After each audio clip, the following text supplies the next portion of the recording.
on social suicide. Since I lost you, I've been high. Think you saw me with your friends last night. Yeah, I think it was you. Such a tragic, rather painful sight. So embarrassing. So I ran back to my heartache, holding hands with the night. Hopelessly hoping you'd call. If we think about it, we think too much. Maybe we should talk about it, should be enough. But we'll never be enough for us if we not give up. Just say yes. 'Cause baby, baby, baby, baby, baby, we're better than that. Maybe, maybe, maybe, maybe, maybe it's as simple as that. If there's love in afterlife, hope we catch the same flight. If we think about it, we think too much. Maybe we should talk about it, should be enough. But we'll never be enough for us if we not give up. And when I think about it, I think too much. I don't wanna talk about it, we talk enough. We'd rather sing about it, 'cause I'm in love, I'm in love. Just say yes. 'Cause baby, baby, baby, baby, baby, we're better than that. Maybe, maybe, maybe, maybe, maybe it's as simple as that. 'Cause baby, baby, baby, baby, baby, we're better than that. Maybe, maybe, maybe, maybe it's as simple as that.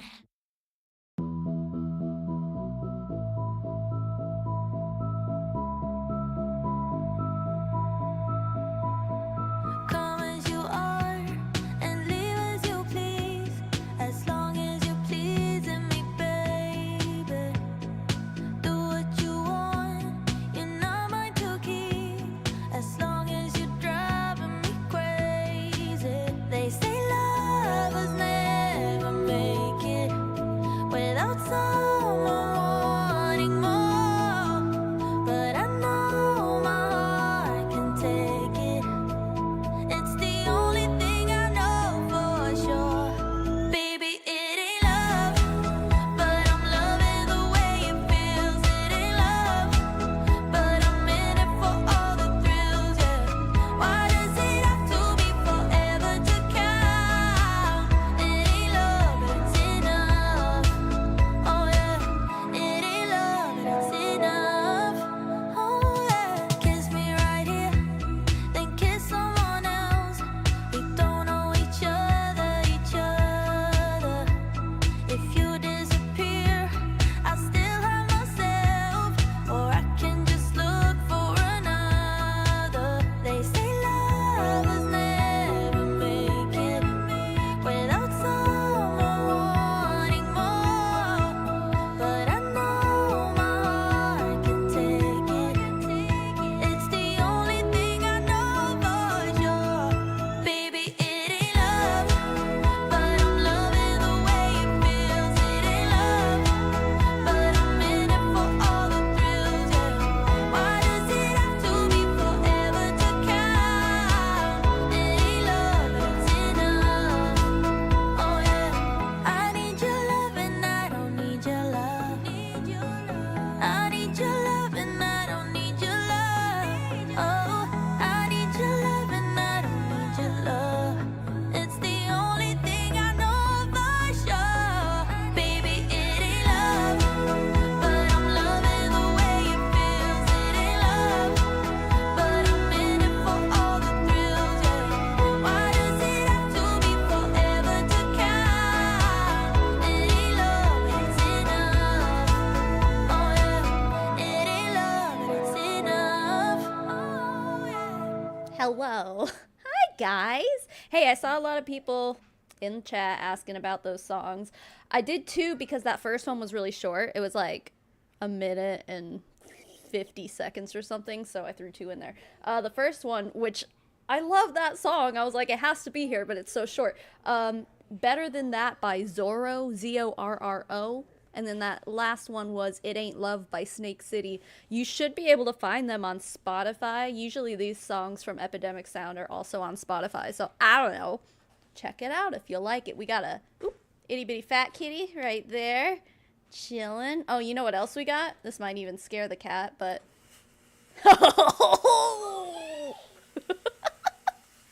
It's my fog machine. I found the remote. No, you can't come up. You stay down there. Thank you. Anywho, I can't make that go off too much because it might set off the fire extinguisher, or not fire extinguisher, the alarm. Anyway. Sup, dudes? What up? Fog and floof. That's what's up. Also, a box on the ground. That says soccer. Let me just pick that up real quick. It's an empty box. I don't know. Anywho. Hey, I hope you're all doing great today. Before... Oh, she stood up a little bit. Oh, she's perfect. She's perfect right there. She needs to stay right there. Anyway. Do you guys want to know what's new with me? It's stupid. So we went camping this weekend, which was amazing. Probably one of my favorite camping trips of all time. It was so beautiful. But on the day that we were leaving, I'm like packing up the tent and stuff. I stepped in a hole and then tripped and sprained my ankle, did something messy to it. So now I'm like wearing an ankle brace, but the annoying part is that, hi, welcome to America. We're in between health insurances right now because my husband switched jobs and it doesn't kick in for 90 days or 90 days. His first 90 days, we have no health insurance, and then it kicks in. So, I don't think it's broken. I think I would know if it's broken, but there was like a really loud snap. So, my husband heard it from like across the campsite. And so, yeah, now I'm in an ankle brace. So, that's cool. And thanks to the wonderful American healthcare system, I can't go get checked out because can't afford it. So we went camping. We usually go up to the Strawberry Pine area.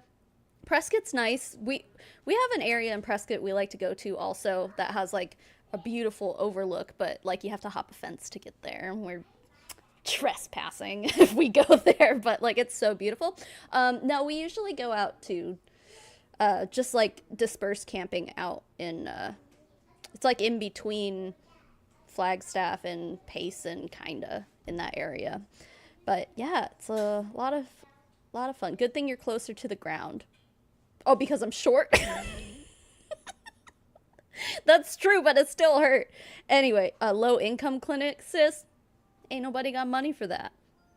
There's a bug flying around me. Ooh. I don't care what. Like, I mean, come on. The ACA, the Affordable Care Act, affordable being the first letter in that acronym. Yeah, we were paying like, when my husband was at his other job, we had to get some health insurance from the marketplace. It was almost $800 a month for our family of 4. Nothing is affordable about that. Fucking wild. Anyway, hey, some people renewed their memberships. We got Jill Elmore, thank you. We got M. Berry being a member for 5 months, thank you. And Baked Potate, a member for 10 months. Thank you, guys. I appreciate you all being here. Yes, I am short. Thank you for reminding everybody. Anyway, yeah, affordable is a freaking lie. I can't do it. So we're just opting for an ankle brace. Oh, the fat one. Ooh. Oh, hey, Sweet Stacks, thanks for subscribing. We got Fat Kitty here. This bug, oh my god. Anyway, hey, we should get to it. I need to stop goofing. Right, Itty?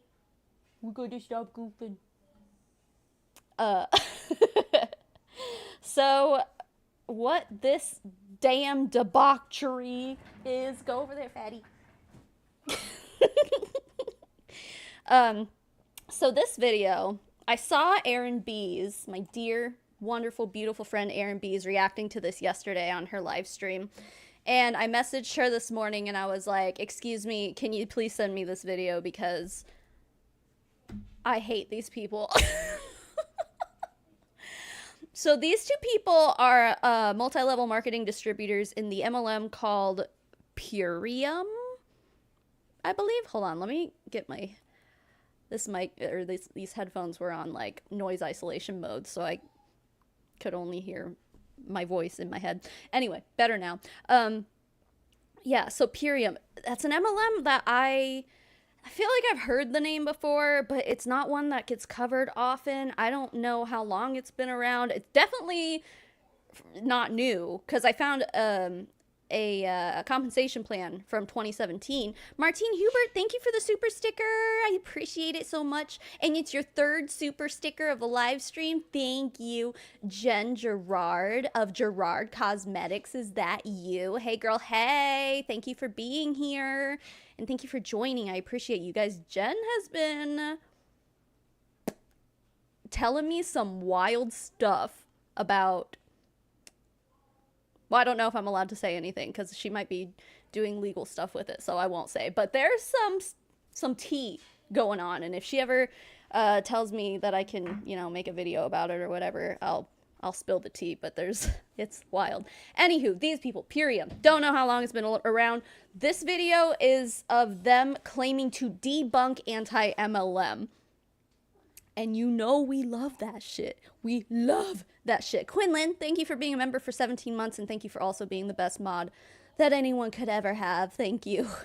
Wait, what are you talking about? 27 grams of protein for $2 a serving? I don't know what you're talking about, but that doesn't sound... Oh, wait, no, that does sound like a lot. Anyway, so this MLM sells... It's a health food, like superfood powder type of MLM. Actually, I had the I had them pulled up. Hold on, I'll show you. Purium. Here we are. Doop doop doop. Yeah, so like this stuff, you know. Products. Sorry, children. They also have like Be Energetic, I don't know, barley green juice, all processed superfoods. Yeah, we get it, right? We see these kind of MLMs all the time. It's just brain health pack, okay. See, 2 products for $125. That's expensive as hell. Can't beat this. I don't know, just eat beets. How about that? Have you ever considered just eating a beet instead of buying $57 powder?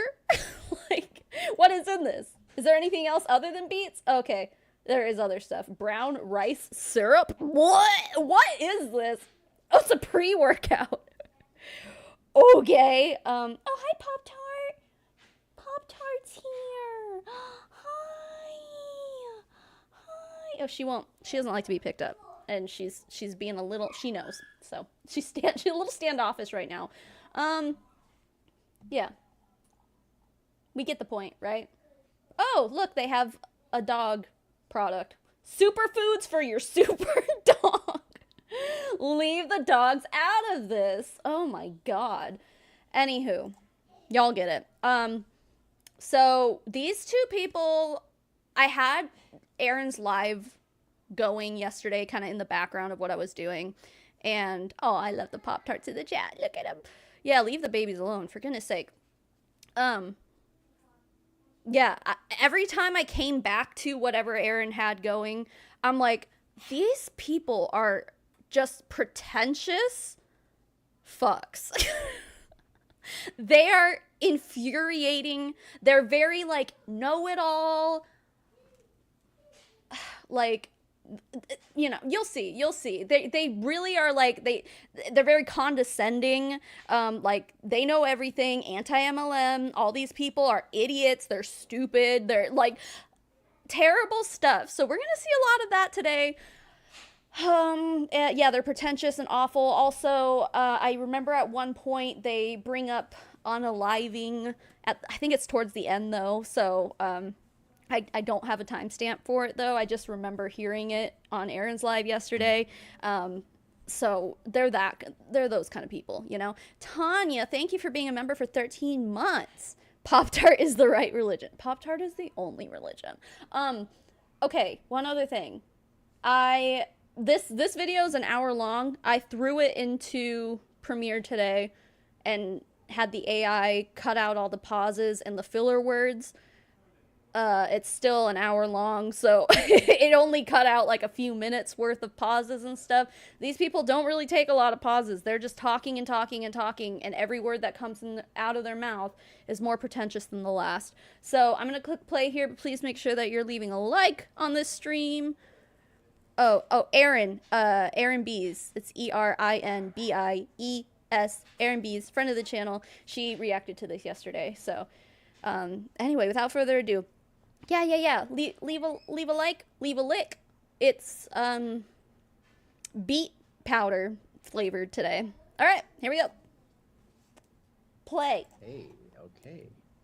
So he's quiet. This is a video about the anti-MLM movement. It's just funny, like, because we didn't know about anti-MLM, that it was a thing until we got into an MLM, obviously. But we certainly felt that ick factor that that's synonymous with network marketing, MLM. And just coming from that background, knowing that we were in that place too, and how we became successful with it and leaned in and loved. Okay, I hate this already, and let me tell you why.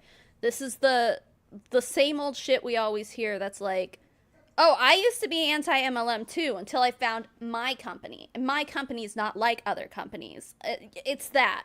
That's exactly what he's doing. However, the thing is that if you were ever truly anti-MLM, against multi-level marketing, you would have never joined one in the first place, because you would understand all of the things we're going to talk about today.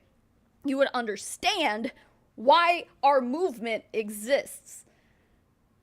And it's also wild to me that videos like this still are being made to this day, because like these are my favorite ones to react to, because like I feel like I can get away with raging and being a bitch. I can get away with being a mean girl because these people are so pretentious and mean also. So I just, if I can't take it, then, or what is it? You can dish it out, but you can't take it? No, I can dish it out and I can take it. So you're about to say some really offensive shit to people, to all 228 people watching this live right now. You're about to piss a lot of us off, and yeah, fair warning. I'm not gonna hold back. I hate these people. Also, we need more fog. Yeah. Okay. That I think could inspire people and just kind of informationally change their perspective on things. Because yeah, MLM, it's interesting. It's like a really amazing model of business. It was, developed for students to initially like create a business while they're studying, so that when they graduate, they have some. No, you know what? Actually, that's super wrong. So MLMs, little history lesson. MLMs have been around since, I want to say, around like World War II. The Great Depression is when I think the first one started. And originally, it was like men, door-to-door salesmen, but women ended up picking it up and kind of moving it forward as more of a woman-dominated industry, because first of all, like, women weren't allowed to have a credit card of their own until the 70s, I think. Like, women generally didn't start working. It's a Pop-Tart! Okay. Yeah, women weren't really in the workforce until like the 50s-ish, like 50s or 60s. But while it started off with a lot of door-to-door men salesmen, it kind of was like just as you would expect even today. Like, it's more comforting, since it was door-to-door, to kind of let a woman come into your house, like a stranger that you don't know that's a woman, as opposed to like some random man. So there are a lot of factors that made it a woman-dominated industry, but in general, MLM was not started so that college students could Because I think even back then when MLM started in the Great Depression, I mean, we should all know now that, like, when our parents went to college, it was affordable. Our parents, when they went to college, yeah, maybe they had to pay for it, but it wasn't devastating debt. They could have a part-time job and go to college full-time and still afford to live. That's not the way it is anymore. So, yeah, no, it wasn't created for those people at all. In general, it was created for just another industry. Men are just going to dominate that too. But it's like, it ended up being pretty much the only way, or one of the only ways, for women to bring, profit's not the word I'm looking for, but to bring money into the household, to support the family. So, no. This tune, that salve, what? Oh, I'm glad everyone's just talking about Pop-Tart. That's great. Oh, hi, Aaron. I see you. Anyway, yeah, we can get back to it, but I just, like, already fucking debunking his debunking. He's just like, yeah, it was made for students. Not only that, can we just say, for all the students out there, no, this is not a good business opportunity for you. College kids today are broke. They're broke unless their mommies and daddies are paying for them to go to college, which probably is not the vast majority of college kids, you know, college people. Most of them are paying their way through school, and they're fucking broke. They can't afford to drop $250 or however much every individual MLM starter kit is. Now, I think that Purium is one of the MLMs that you might be able to get started with for free, although there's like some stipulations there. We'll probably get to it later. I have the not the income disclosure, well, that's in it. The compensation plan, I have it pulled up, so we'll probably have to refer back to it eventually. But yeah, they're very smug. Very smug. We haven't even gotten into it, dude. Like, it gets really bad. He's lying in the first minute. I don't think he's I mean, maybe he's lying. He might just be making shit up. But I think that was probably something that was regurgitated to him by his upline, whoever recruited him, without actually doing any fucking research at all. Like, it's not... it's really not that hard. Like, I mean, I know that, like, there was that Nutrilite MLM. It was named something else before. Something about vegetables or some shit. Sea vegetables or something. People say that was the first MLM, but I think there's another one that starts with a W, like Watchters or something. That was the first one, but that was all Great Depression era. So, I mean, it's just like basic... It's not that hard to figure out. He's just spewing shit out of his butt is what's going on here. Hi, DC! Something going, you know, like just simple basic structure. It's very kind of easy to understand, but complex in how, you know, in practice. Yeah, it's a brilliant system in theory, and actually, you know, just learning more about how it works is the most ethical and fair kind of a structure. It incentivizes us to help one another. Okay, I'm sorry. There's so much here. Holy shit. There were like 3 things I wanted to address in that past sentence, that like singular sentence that she just said. First of all, the most ethical business structure. Excuse me. When you have a business structure where 99%, if not 97 to 99% of people are not making a profit, that they're actually losing money, this is statistically true. You have a business model like that, and you're going to say that that's the most most of your sales force is not making money. They're working for free. What is ethical about that? Seriously? Fuck, what did she say before that, though? There was something else. Did someone... Oh, yeah, the brilliant thing. Yeah. Thank you, Megan. Because she's like, it's brilliant in theory. And you know what? I have to agree. In theory, MLMs, if they worked in this fantasy land way that they want us to believe that they work, where everyone just helps everybody, and if you win, we all win, that's just not true. Like, I don't know what fucking planet you people live on where that's the reality going on here, but it's super not. it's just like, it's not that. You can try to pitch it as this brilliant system where everybody wins, and it's just not that. Now, that's not to say that capitalism works the same way, that a standard business works the same way. However, at the very least, the people at the bottom, at the front lines, very bottom of the corporate business structure, are at least making minimum wage, guaranteed a minimum wage. That is federally, obviously needs to be bumped the fuck up, but regardless, they're guaranteed a paycheck. In multi-level marketing, you're not. As a matter of fact, most people, like a vast majority, we're talking 97 to 99% of people, are spending more than they're making, if even making anything at all. So there's that. I'll get to it.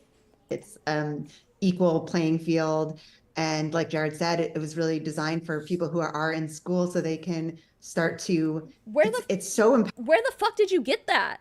Where have you read that? Because like, if you go and Google like why were MLM started, you're not going to find that information, because first of all, it's not true. But second, like, who is saying that? Where are your sources, ma'am? Cite your sources. I'd like to know. I'd like to know who told you that MLMs were originally designed so that college students can make money while they're in school. That's literally not it at all.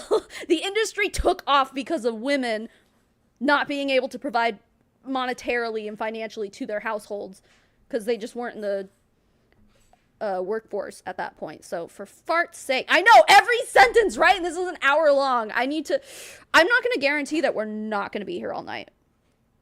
Yeah, that sentence was right? It was kind of a double negative, but anyway. I'm going to pause when I need to, and it's probably going to be a lot. So buckle up. Empowering, like it gives people, average people, an opportunity to make as much as they want by being a good person, because ultimately people buy you. And so it reflects, You're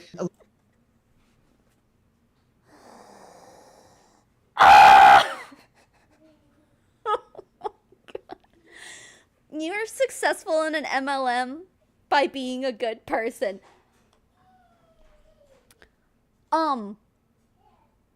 Actually, I would argue, and the entire anti-MLM movement would argue, that in order to be successful in an MLM, you have to disregard every good feature about yourself.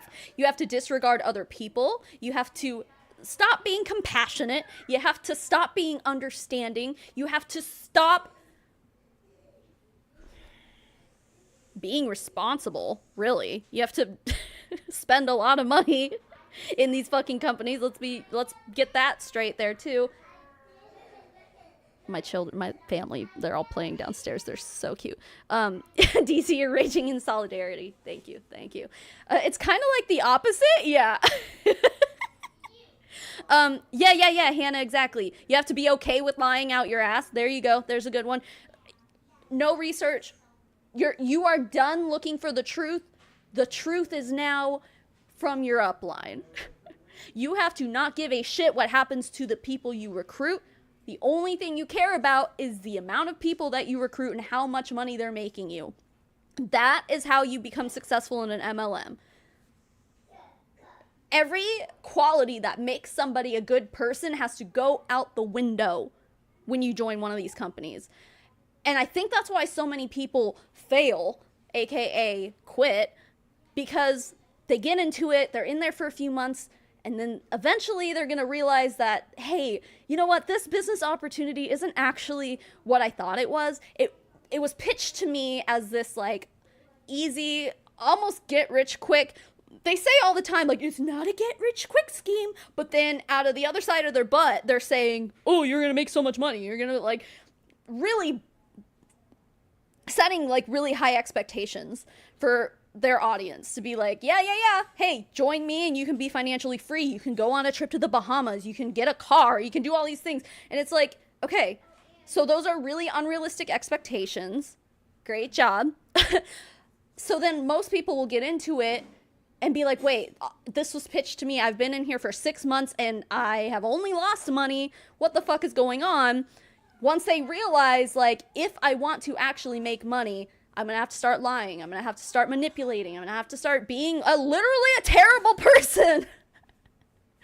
My honesty out the window. Suddenly, everything has to be about, like, my personality, my life has to be about this company and these products. I have to be on social media all day, every day, drinking these smoothies and drinking these ketones, selling paparazzi jewelry. Like, oh, Lucy in the Sky with Dementia. Thank you for the super chat. I have a very small channel where I discuss anti-MLM stuff, and it pisses me off when they prey on people with medical conditions. This girl says later that she literally is looking for people to recruit who have mental health conditions. It's fucking awful. Anyway, but thank you for the super chat. Justifying your sociopathy. How do you say that word? I don't know, but definitely true. Not all people want luxury. Listen, like, you should read Ponzi-nomics. I think I don't read, but I know of it. Who was it? Stephen Hassan who wrote it, or was it? Shit, I don't remember. I don't know. But I know Stephen Hassan is kind of getting canceled right now. So yeah, he went super, like, anti-trans shit on his social media, and yeah, he's nasty. So we don't. Or was it Robert Fitzpatrick? I don't remember. Anyway, my point is you have to be a terrible person to be successful in an MLM. By the time you realize what it is you have to do to actually be successful in one of these companies, you either have to decide that you're going to throw all your good features in your life as you know it out the window and make a total 180, turn into someone like these people, or you can leave and leave with your dignity. Reading is overrated. Oh, Fitzpatrick did. Okay. Thank you. Yeah, Stephen Hassan is the cult expert. Yeah, he's getting super canceled right now. So, fuck that guy. Anywho, we can't have shit. True. Okay, sorry. Thank you, DC. A lot of the work we do is personal development, but yes, absolutely. Before coming into it, I had the same prejudices. I had the same, like, feeling of I used to be anti-MLM too, but look, I gave it a shot and I'm so successful now. Shut up. You were never against multi-level marketing companies. If you were, you would know not to join one, but you did it anyway. So, great job. As soon as I found out someone was in an MLM, I was like, I'm not sitting next to that person. Right, why would you want to? Like, I don't want to be, you know. So this is a good chance. I wanted to watch this scene from the movie Go. So it's this older movie. It's a Doug. I'm gonna go past this, or skip past this. He plays a movie clip, and I don't want to get slapped by the YouTube copyright gods. It's a different company.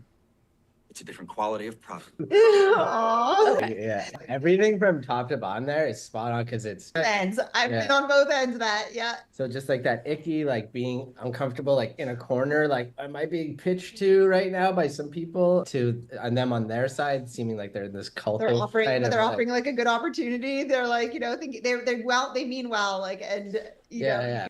Is she really saying, like, oh yeah, like, it sucks to be that person who's on the other end of the pitch? Like, no, none of us like to be pitched to, which, true, it's really uncomfortable when you're invited over for a dinner party and people are turning it into an MLM pitch. Did she really just say, but, I mean, they're just coming off wrong. It is a good opportunity. They're offering a good opportunity. What fucking planet do you live on if you believe that MLM is a good opportunity? Like, I can't. We need more fog. Thank you.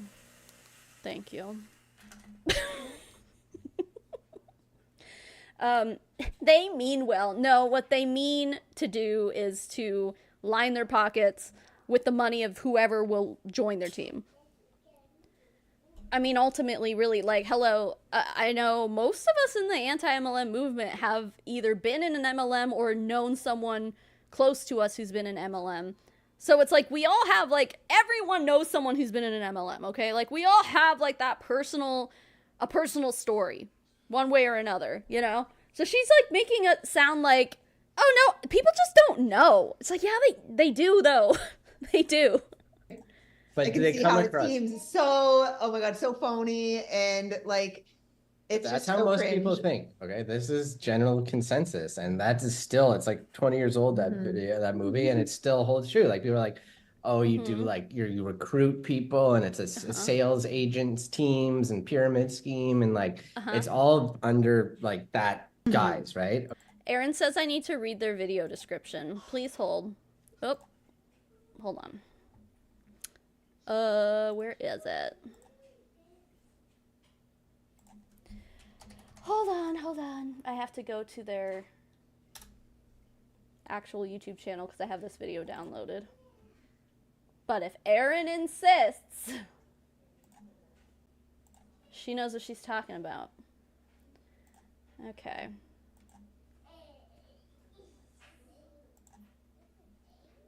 This is an updated description. Oh. Okay, hold on. Ahem. Unveiling the truth. Well, so far we're 4 minutes into this and nothing you have said is truthful, but okay. Unveiling the truth, debunking anti-MLM myths with our Purium experience. So literally debunking all of the facts that anti-MLMers spew with our own personal experience, with our anecdotal evidence. That's not how debunking works. You see, you actually need like facts to counter things that you're debunking. You have none of those. Okay, dive deeper into the world of MLMs with us as we debunk the myths and misconceptions perpetuated by the anti-MLM community. This is an updated description edited about 3 days after uploading this video. Initially, we opened the comment section, but due to an attempt to dox us, privacy concerns forced us to turn off comments. Oh, I got a new soundbite for moments perfect, just like this. Ready? Sure, Jan. Sure, Jan. Because as of yesterday, when Erin was live streaming, I remember her saying that there was only like one positive comment under their video, and the rest were like people being like, y'all are fucking wrong.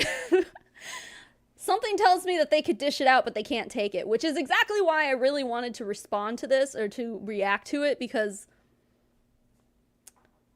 let's just say that basically everyone else is a lot nicer than me. Anywho, in this hot take, we tackle the stereotypes surrounding MLMs head on using our real life experiences as successful leaders in Purium to showcase a different perspective. With the tag anti-MLM added intentionally, we invited viewers from both sides to engage in an open dialogue, but as things tend to devolve in YouTube comment sections, we had to disable them for our safety. Dude, you need to fucking chill. Sir. 1 second here. Hey, can y'all turn that down? Thank you. So loud. I'm gonna get a copyright strike from their music down there. Lucy in the Sky with Dementia, thank you for the super chat. I was about to start doing hun baiting. Maybe I will try to reach out to them and see what turns up.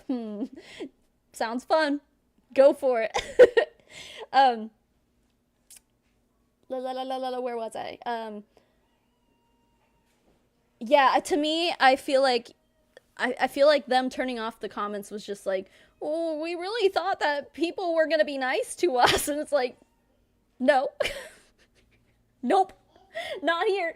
Well, I mean, I don't want to say the anti-MLM community is not nice, but like, we don't take kindly to people, pretentious, condescending fucking people like you two showing up on our hashtag, you know? Like, what the fuck do you want? Anyway, it's unfortunate because we want to have an open discourse with people from both sides. Both MLM members and anti-MLM members, anti-MLMers exist in their own respective silos, and that's why a fair, balanced discussion would benefit everybody. It's impossible. There is no fair and balanced discussion that you can have about multi-level marketing. Like, it is just like the facts versus y'all's anecdotal evidence. here's the scales here. Like, we win. Every fucking time. Now, the thing is that these are the type of people that you can't have an open and honest discussion with. Judging by their characters, by the way they're coming on here, again, pretentiously and condescendingly, the way they fucking talk to people, I don't want anything to do with having a one-on-one conversation with them. I have no interest in ever communicating with these people. They're terrible. These are the kind of people I don't ever want to be around, okay? Just gonna put that out there. I want nothing to do with them. However, I will go on my YouTube channel and I will talk shit. Gladly. Anyway, if anyone in the anti-MLM community or with a negative personal experience with MLMs ever wanted to have a conversation with us, we're very open to that. Please connect with us. I don't think you are. Like, I really don't think you are. You got some pushback and you turned off the comments, dude. Like, damn. Preface. Our aim is not to provoke. Oh, really? Really? We haven't even gotten to the worst parts, guys. Like, they really go off and start, like, really throwing out the ad hominem against people who don't believe in MLMs. Like, oh, we don't want to provoke you. Shut the fuck up. You clearly do. Otherwise, you wouldn't be coming to us like this, like, so aggressively. Plus, again, need I mention, this is an hour-long video. They're pressed. Join us as we unravel the truth behind these negative narratives and lovely alliteration. And share our journey from skeptics to advocates for MLM done right. Okay, again, I think there's a difference between being skeptical of an MLM opportunity being presented to you and being anti-MLM. You know what I'm saying? Because I think it's very common to feel skeptical when someone's coming to you with essentially a get-rich-quick scheme. Yeah, a lot of people are going to be really, really skeptical about that. That's pretty fair and common, I guess. I don't know. But being anti-MLM means that you have to, you know the statistics, you know the stories behind these companies, all of the lawsuits, all of the manipulation, all of the lies, all of the terrible products. Like, not saying that every MLM product is terrible, because they're not, but you know what I mean. Like, there's a lot of them that are terrible, and she'll get to that too. She's gonna take a shit all over Herbalife here in a second. But what was it? Oh yeah, there's a difference between just being skeptical and, like, being anti-MLM and knowing all of the shit we know, basically.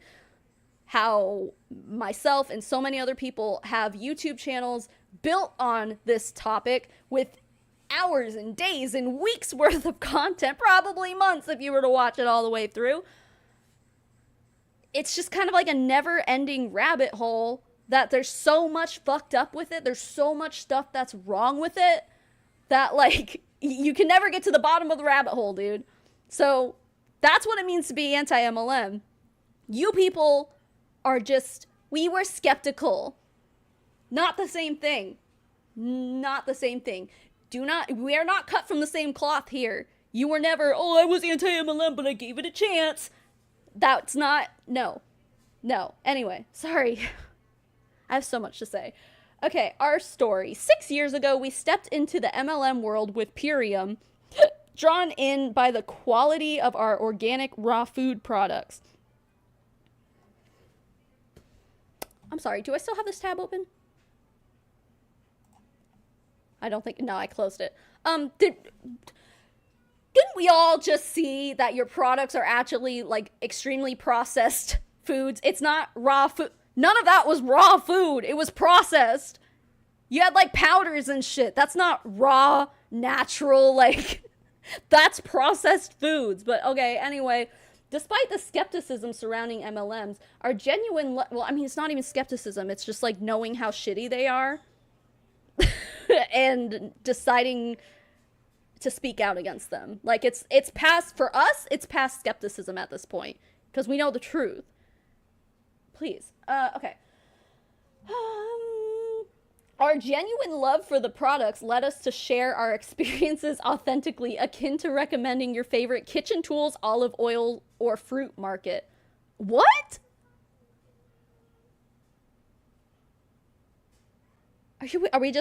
We're just pulling things out of our butt at this point, I think is what we're doing.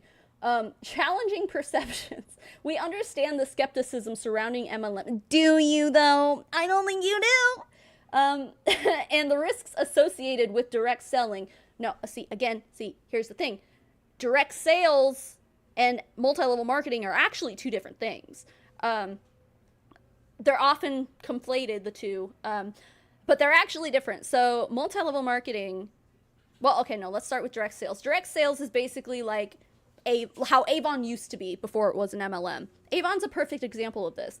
For like 80 years or some shit, Avon was strictly direct sales. There was no team building aspect to it. You would basically either have a catalog or, well, probably both. They would have the catalog and also they'd have their little Avon bag full of all their products they're selling. Go door to door, knock, knock. Hello, it's the Avon lady. Make sales. That's it. You're not recruiting anybody. You're not building a team. You don't have a downline. That's what direct sales is. Now, MLM is that plus the multi-level aspect. That's when you start recruiting people. That is when you start making money off of your downline, having a whole pyramid beneath you. They are two different things. Now, I would say, personally, I don't have as much of a problem with direct sales if there's no team building aspect to it. To me, I'm just like, all right, fine. As long as you are not recruiting anybody and selling, false if someone says they want to do what you do, if you're direct selling just makeup or whatever, say if you were in 1980s Avon, and someone says, I want to do that too. You don't benefit by like having that person decide to also sell Avon, they're not joining your team or anything. To me, there's not like, you don't have anything to gain from that person joining Avon until now, which was it like 2017 or something? Or maybe it was earlier than that. That's when Avon started doing the whole pyramid scheme, like MLM recruitment model. So anyway, yes, exactly. Just like Edward Scissorhands. Edward's here. He's popping in to say hello. Did somebody say Avon? Stupid. Yeah. M. Barry, go wash your face. Girl, wash your face. Being anti-MLM is knowing they're trying to sell you BS disguised as gold. That, mixed with knowing that 99% of people don't make any money, knowing that everything that they promise you, it's pretty much bullshit, very unrealistic expectations when they're selling the opportunity to you, lots of lies, manipulation. There's a lot that goes into it, dude. But anyway, we're still reading this. Damn. Here we are. Anyway, my whole point with that was that, like, they're sitting here conflating direct sales and multi-level marketing. And they're real, and I understand why that happens, because I think a lot of us in the anti-MLM movement do that too. Probably because of companies like Avon. Because like I said, it used to just be direct sales until however many years ago it changed to the multi-level marketing. But I don't think he knows the difference. See, and that's a very basic thing. If you're going to sit here and try to debunk shit that people are saying, maybe get your basic terminology right.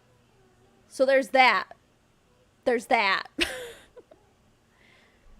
Oh, Sabrina, I'm so sorry about your migraine. I'm sorry that you have to listen to me because I'm going to be shrieking for the next, 3 hours while we watch this.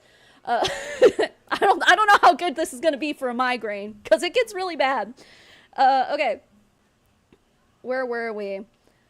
Join us as we explore the unique aspects of our company. Nothing's unique about any MLM ever. I'm sorry. Some of you guys will make 25% on your commissions.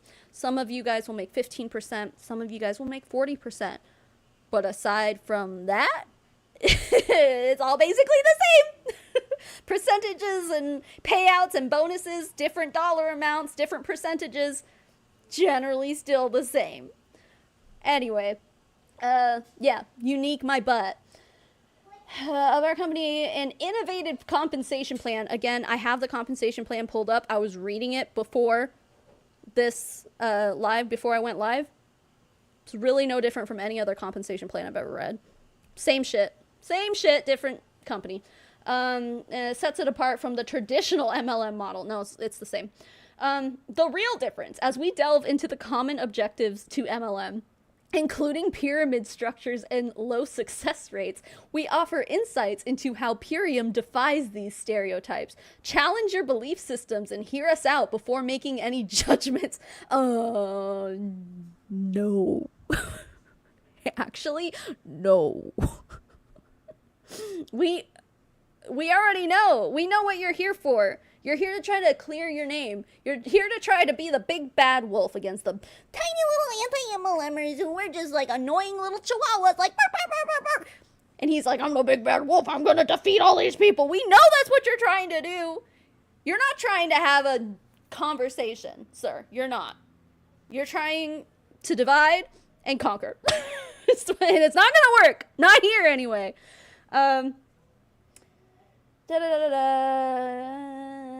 Belief system. There's obviously more to the MLM industry than selling and recruiting, which has been steadily growing 5% every year and isn't going anywhere. Actually, let me give you this here. MLMs are doing pretty fucking terrible right now. I mean, where are your statistics coming from? Was that like published in like 2019 or something? Because it definitely isn't that anymore. The past 5 years or so, the anti-MLM movement has grown so big and so loud, we've gotten companies shut down. Beauty Counter just shut down. Do you guys know that? Although Greg Renfrew is actually starting a new company. It's just like moving everyone over to her new company that she's starting. It's fucking wild. Jessica Mujica, member for 33 months. Look at you. Good job. Good job being here. Thank you. I appreciate it. But yeah, so Beauty Counter is going away, even though there's going to be a whole other company in its place. But Mon8 is on its last fucking leg. We've been following that for the past few weeks here. You know, we shut down Black Oxygen Organics, Transact, Finmore got shut down, specifically thanks to the anti-MLM movement. Yeah, no, it's not going well for you guys over there. So you can come over here and you can run your little mouth about, oh, we're still growing, we're still doing great. The fuck you are. Excuse me. What are you talking about, Quillen? Holy crap, you got my... Oh, well, yeah, because it just looked like a Spanish last name, and I know that J's are pronounced as H. So, I took a semester of Spanish in high school. But, how old is Griffin? He is 3. What is happening? Wait, 33 minutes? What are you talking about? What is happening? Oh, Sarah Gina came from the same source that said that MLMs were created for college students. You're probably right. And that source is probably their upline. Avery Joe, thank you for being a member for 11 months. I appreciate you. Anywho, let's get back to reading this. Steadily grow. Okay, we're almost done. The horror stories of MLM are just as important as the success stories. That's funny. There's space for both, but the situation is not black and white. No one ever said it was. No, I think if anything, we all admit that it's not. So, 33 months. Oh, that's funny. Yeah, dude, he's almost 3.5. His birthday's in January, so in June he'll be 3.5. I know. It's freaking wild. And I showed up on Discord when you were giving birth to him. Yep. Yeah, I know. It's unbelievable, dude. He's a big boy. Anyway, there's nuance to this conversation, and there's no progress in trying to dismiss the journeys of millions with... Millions? Really? I don't think so. If by millions you mean, like... I don't know. Like, the top 1% in, like, every company is only, like, a very small handful of people. Like, and the amount of people who make a full-time income doing multi-level marketing is not millions. No, no, no. No, no, no. There's no fucking way. Bullshit. The success stories of domesticating bears to be big house pets that you can ride are just as important as the bear attacks.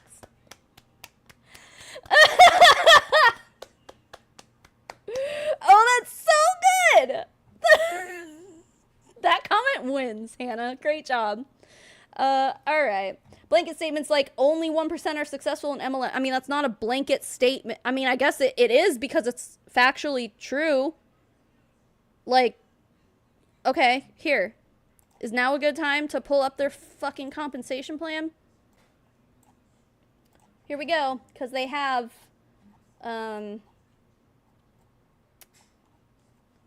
where is it? Their income disclosure statement. Now, this has two parts here. This is the weekly brand partner earnings by rank. One. The interesting part here is that they seem to only list, well, okay. So this high number that's just kind of like, oh, only 11% are in the first rank. This is qualified brand partners. So in order to be qualified, let me scroll up here. You have to have a personal volume of 50 for the first 4 ranks, which means you have to personally have ordered 50 personal volume. I don't know if it's a dollar amount. I don't know how they have that set up, but look at that. Wow, if you want to be active in this compensation model, you literally have to buy 50 PV worth of products every single month. Because group volume here is different. And then there's BV, which is like something else. I don't remember. Anyway, then it goes up to 100, then to 200 on the higher ranks. Excuse me. Okay. Anyway, so average percentage of all brand partners. So basically they're saying, okay, let's see. Highest weekly commission earned. Oh, no. Average. No, they don't have the median on here. Look at the first 5 ranks. Lowest weekly commission earned, $10 for all of them. And you know that if we were looking at the median for all of these ranks, it would probably also be $10. I'm not even fucking kidding, dude. Oh, $11 as a diamond. Oh, let's see. Weekly. Let's go by average. Fine. Average. Probably, I would say in order to make this your full-time income, I guess it depends on where you're living and stuff, but making between $900 and $1,000 a week, you could probably survive off of that. Now, what's this here? How many fucking ranks is this? This is like the 12th rank in the company. And only 0.1% average of all the brand partners. 0.1%. And then you got 0.0, very small fractions of percentages in the following. So I guess success can be defined by the individual person, I guess. You know, they can run off and say, oh, well, even though I only made $50 a week, I thought that was a success. Like, I was making $200 a month. That was helping me pay for groceries, whatever. So I am successful. Which is hard because, like, you're already spending, at the very least, $50 a month on having, if you want to be considered active. You know what I mean? Yeah, so for them to say that it's a blanket statement that only 1% of people are successful, what we're talking about here is that, I mean, this is the top 0.1%, dude. The top 0.1% who is making, like, barely skating by. Yeah, if that. Right? They show the disclaimer, but they don't talk about it. Of course they don't. If a comment could be pinned, I know, dude. I made a full-time income in an MLM 1 year out of 6. It's not sustainable, and you're working 24/7 to get that level 2. Yeah, for sure. Success could be being a millionaire. It could be making a dent in my large beer. Sorry, there's like a thing in the way of large beer, food, grocery bill. Success is individual. Duh. Well, yeah, for sure. So, I mean, they're the ones saying that it's not all black and white. So, like, I think we can all admit here that when we say only 1% of people are successful, we're admitting that there's, like, different levels of success. Like, define successful, you know? But we have the numbers right here. I think in most people's mind, if you're going to say, what does it mean to be successful in a multi-level marketing company? They would say, achieving financial freedom, achieving time freedom, being able to stay home, working from home, being my own boss, blah, blah, blah, blah, which all of those things require actually making money. I mean, I guess you can be your own boss and make $0. Sure. But in general, if you're going to ask people what defines success in a multi-level marketing company, it's usually things like time freedom and, and financial freedom. Or, I don't know, I got a car. But, like, those car bonuses are always, like, way high up in the compensation plan, too. I hope you guys understand what I'm trying to say. I know, like, words don't come out of my mouth very easily, but, y'all know what I mean. And you all say you have the best products and your company is different than the rest. That's not a blanket statement. It's true. You do all say that. You literally... What MLM rep would be like, I joined Purium. It's not the best company. And the products aren't even that great. There are MLMs that have better products. Okay, then why the fuck did you join Purium then? If there are other MLMs out there that are different than the rest because they have the best products and blah, blah, blah, like, why didn't you join that company? Don't sit here and say, oh, that's a blanket statement. No, it's just, like, basic reality. I don't... And the classic, you'll say anything to recruit a new victim. I mean, won't you? You will, won't you? Because we'll see here in a minute.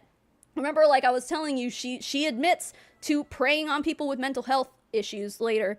But not only is she going to start shitting on other MLMs like Herbalife, they're going to start making health claims. They're going to say, oh, it made me, like, stop taking my medication and stuff like that. Like, they're literally going to say that. Hold on to your butts. It's like, okay, yeah, I mean, if you're totally fine with saying that shit, then what else, what won't you say, you know? You're probably not going to say it's going to make you shit rainbows, like, because no one would believe you, because that's just, like, factually. But, like, if you're going to sit there and be like, oh, yeah, I took these products and now I don't have to take my meds anymore, like, that, a gullible person, or a person who doesn't trust Big Pharma or their doctor, they don't trust the medical industry or whatever, that's enough of a statement to be like, oh, really? Okay, well, let me check that out, you know? Like, because that exists in the world, like, as a potential real situation, I guess, if that makes sense, where shitting rainbows is not. You know what I'm saying? Okay, these are simply projections. Oh, yeah, we're all just projecting. Do you know what projecting is? No.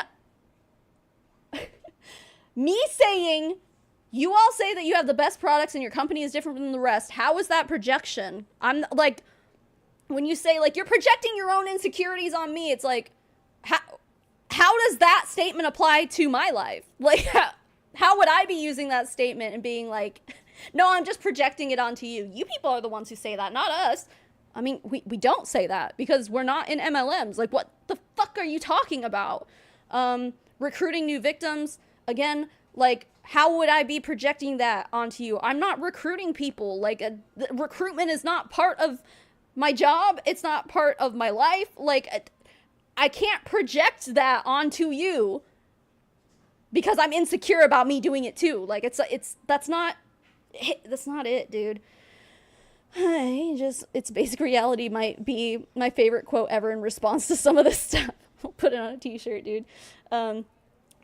Okay, anyway, these are simply projections and misrepresentations. Now, what you guys do is misrepresenting everything that are provably wrong if given a fair chance to explain our side of the story. Oh, we're giving you a fair chance. We're going to sit here and watch your fucking video. But I'm telling you right now, All you've given us so far, and all you will continue to give us, is anecdotal evidence. You fucking people say it yourself here. Where was it? Where was it? Okay. Tackling the stereotypes surrounding MLMs head on using our real life experiences. Okay. That's not fact. That's anecdotal evidence. So, like, yeah, we'll let you say that shit, but we're gonna come back at it with actual factual information. All right? So, have you tried essential oils? Damn. Well, I don't know. Thank you for sitting here with me while I went on that rant. Thank you, Aaron, for recommending that we read that, because, yeah, that was a fucking roller coaster. Let's get back to it. I'll probably pause in another 10 seconds, but, you know. Okay. So that's how we came in. That's exactly like that. I was like, Amway? Like, I don't want to do that. Like, Well, that's not how we came in. Well, no. Just our perception Or that not we're the situation that we came in on in any way, shape, or form. So this is just speaking to that nature of like, okay, it's marketing, it's direct selling, right? As a business model, it makes a lot of sense. And when you get an idea of leveraging other people and that outside of binary hours to dollars income. I'm sorry, leveraging other people? Did that phrase really just come out of your mouth and you don't see anything wrong with that at all? You don't see anything exploitative about that sentence at all? Really? That's weird. Because again, if you don't see a problem with what you just said, leveraging other people, literally using people as stepping stones to get yourself ahead, that's what you're talking about here. You said that with a straight fucking face. And if you can do that, again, there is no way to have a productive conversation with these people, because they truly believe that it's totally okay to leverage other people to your benefit. Like, I mean, and basically admitting too, we need more fog. Thank you. Basically admitting too that, like, the bulk of their money, the bulk of their income comes from the work of other people beneath them, and not actually, he's not saying like leveraging the products, leveraging all of these amazing benefits of our company. Our company's different because they provide this, this, and this. He's not saying they're leveraging any of that. Not leveraging how amazing the products are. No. Leveraging other people. Snail, thank you for the super chat. What? Anal total evidence from up their butts. That's good. I like that. Great job. Anyway, yeah. It's like little condescending things like that these people say that I'm like, I don't, like, I'm giving you way too much of a fair shot for you to try to convince me that I'm wrong. When you sit there and say shit like, I'm leveraging other people, I learned how to leverage other people, that's when I turn your ass off. You don't give a shit about what happens to other people. You will recruit them because that is going to benefit you long term in this business model. Well, you don't give a shit as long as it's benefiting you. I don't want anything to do, I don't want to have a conversation with someone like you.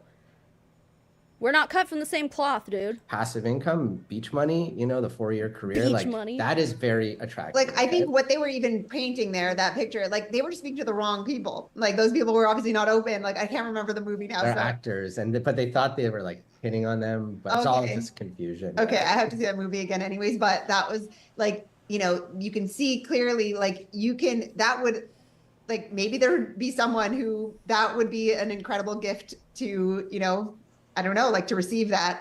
She's literally, like, obviously I know we didn't watch the clip that he showed because it was copyright issues, but basically, like, I watched it earlier and it was just it's people sitting at a dinner table and it kind of turns into an MLM pitch, basically.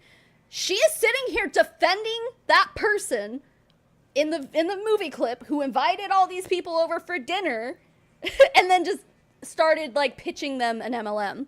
She's defending that. Ma'am, stop. Opportunity if they're looking for it. But it's all about knowing like who you're speaking to. We're not for everyone. So I know, the average person or the person, let's say, that's eating McDonald's every day. I used to look for people who were like sick and eating crap and, poor. And I was like, they need this because this helped us get to those next level. You just admitted that you're seeking people out who are poor? Okay, all right. Let me translate that for you. That means I was seeking out vulnerable people. And a lot of times people eat like crap because that's all they can afford. Like, I mean, eating fast food isn't cheap these days, but like, I mean, if you're eating like boxed ramen and like mac and cheese every single day or something, that's still not good for you, but that's really a cheap way to eat. Eating soup from a can every day, like so many people live like that because they can't afford to live otherwise. Yeah, she said poor, dude. Just unbelievable. And she's also like, I used to prey on people. Well, she didn't say prey. What did she say? I used to look for people, aka prey on people who were sick. She's probably one of those people, and this is a proven thing that we have seen happen in these companies, in these training calls that these people will do. They will literally say, and I don't know, maybe they're a lot more secretive about recommending this now, but we've seen examples of this where the upline will say, go join Facebook groups of cancer support groups. Join people, like, support groups of people with ALS. Join anxiety support groups, depression support groups. Places where you can find vulnerable people who are just looking for a community of other people who understand, and they're going to be met with people like you, ma'am, who doesn't understand, is just trying to sell your bullshit to them, and then also recruit them onto your team. Again, this is another very distinct difference between her and people like us. They wonder why none of us want to have a productive conversation with them. It's because these terrible characteristics, which we want to talk about being a good person, and meanwhile you're sitting here being like, I was preying on vulnerable people, literally just saying the quiet part out loud, basically in the same breath as being like, oh, you're just successful in MLMs by being a good person. Do you hear yourself, ma'am? It's gross. It is. It's really disgusting. I really hate making this comparison because sharks deserve better, but that made me imagine her as a bull shark prowling in a river, watching and waiting for the next meal. Yeah, pretty much. I mean, but that's what these people have to do. It literally is predatory in all definitions of the word. But yeah. Oh, Rebecca B, thank you for renewing your membership for 22 months. Whee! Thank you. Yeah, I forgot what I was going to say, but yeah, it's just disgusting. Just absolutely disgusting. None of us want to have a one-on-one conversation with you because you're so fucking dense that you think it's totally okay to openly say that you're preying on vulnerable people. Like, I'm not saying she went and joined a cancer support group, but I wouldn't put it past her. We know that other people in MLMs purposely do that. They purposely go to, I mean, she did say, I used to go look for people who were sick. Okay, define sick. I wouldn't be surprised if she was trying to join support groups of people who were actually sick with actual medical issues to try to prey on them. Honestly disgusting. Of our healing and our, wealth, but we're not for the market of people who eat McDonald's every day. That's probably more someone who does Herbalife, which is like a lot of sugar and, synthetic flavors and all this, like, kind of, it's less, okay, like, I'm not going to put anything down, but it's like something like Herbalife would appeal to maybe the person who's eating McDonald's every day. And I think there's a place for all different levels of, different companies, different levels of quality. She literally just did the thing where it's like, no offense, but I don't mean to be rude, but she was like, not to put anyone down, but, and then starts to shit all over Herbalife, which by all means, shit on Herbalife because Herbalife is pretty terrible too. So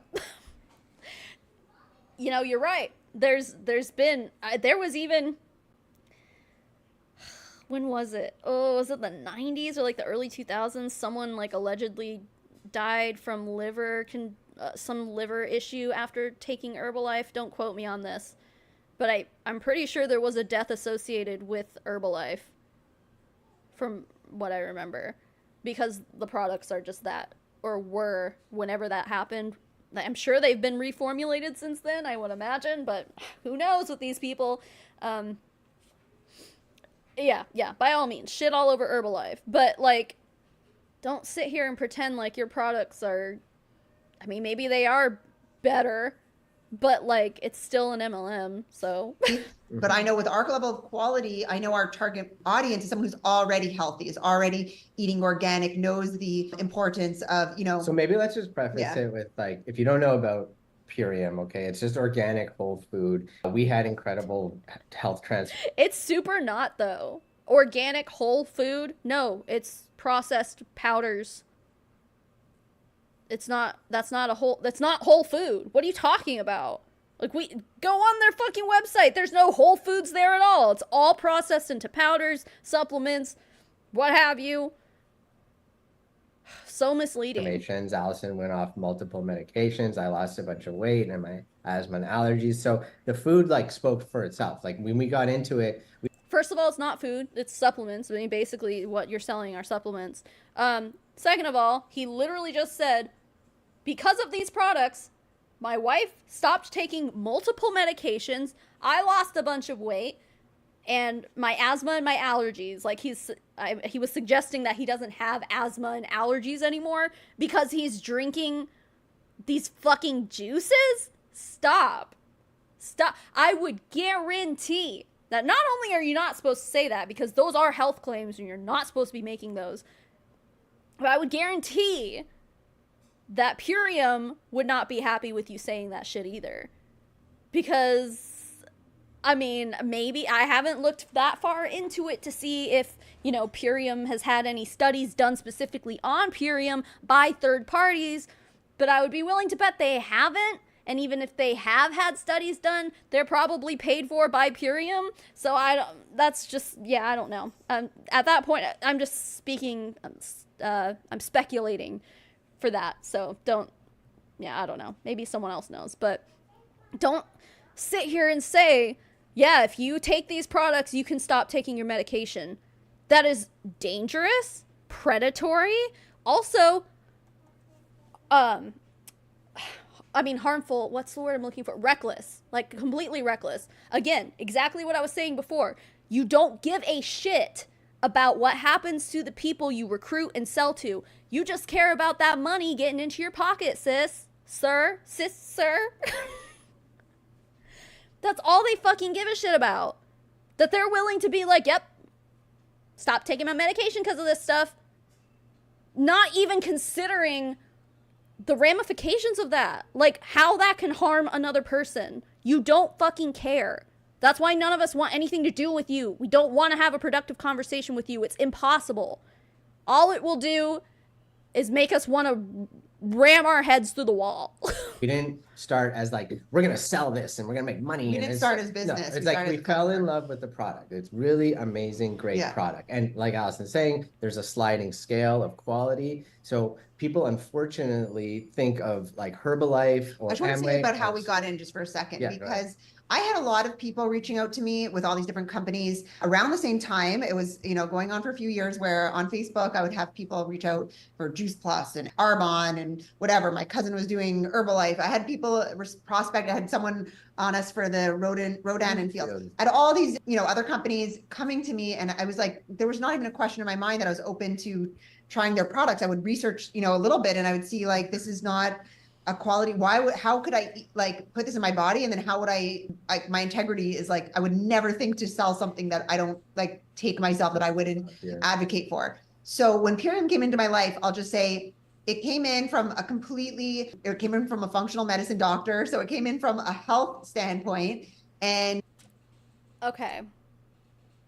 First of all, to suggest that functional medicine doctors are the only people who ever recommend anything from a health perspective is just quackery bullshit. what she just said, let's just all take a moment to realize that that is where she's coming from. That is the world these people are coming from. Functional medicine is, while it does have some uses, generally they say it's like healing, like caring about the whole body, finding the root cause of whatever issues, blah blah blah. But I mean, as great as that is, most of the time those practices start falling into pseudoscience. They start falling into alternative methods, alternative medication, or not even medication, alternative medicine, which will lead people to not believe in modern medicine. So this is the kind of person we're talking about here. Like this, she's out here being like, oh yeah, I learned about Purium from my functional medicine doctor, which, first of all, a real, like, legitimate doctor, a respectable one anyway, they're not in MLMs. They're not gonna you're not gonna walk into a doctor's office of a legitimate doctor most of the time and be pushed shit from an MLM. If your doctor is pushing shit from an MLM on you instead of, like, just like telling you, like, maybe this supplement, like this vitamin B12, you need this in your life. You need, you know, if they're not going to give you like specifics to be like, this is what you need, or, you know, prescribe you what you need and all that. If you're just going to walk in and they're going to push an MLM product on you, they're probably not as legit as you probably originally thought they were. Just saying. Just freaking saying, dude. Anyway, yeah. So, again, she's very rooted, or seems to be rooted, in alternative medicine. And, you know, those kind of people just can't be talked to. They don't believe in modern medicine. They think doctors are evil. Like, yeah, I don't, again, like, I have no desire to talk to people like you, ma'am.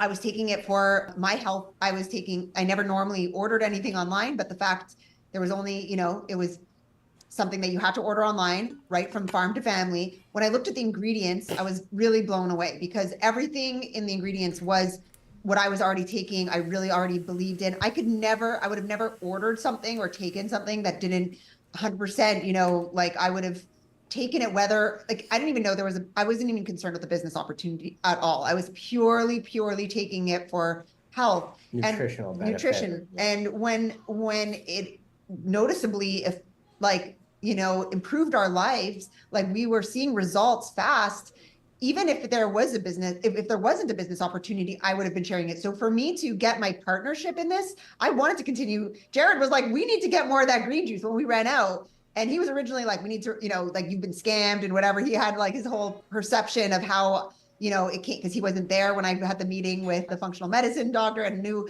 you know, all of that, what I knew about it. But anyways, Jared changed his tune when he experienced it for himself and then wanted to continue taking it. So that's the power of these foods, is once you start, and we ran out for a bit, like, you know, we noticed the difference. We're like, life is better with this. So Just real quick, just wanted to insert this. Sure, Jan. Bria Ballantyne, thank you for joining. Also, that's how I feel about listening to all that word vomit you just let out. Thanks. now we knew, okay, we're going to be ordering this every month. This is, you know, whether there was a business with it or not, we were. Now the fact that there was I had to order it the same way you'd order your favorites, olive oil, your favorite toothpaste, yeah, whatever, like it's something you hard get to- when you run out, you know? Most of those things you can just like go out and buy at a grocery store. Can't do that with Purium. You have to order it online. Your favorite sociopath, thank you for being a member for 35 months. I appreciate you.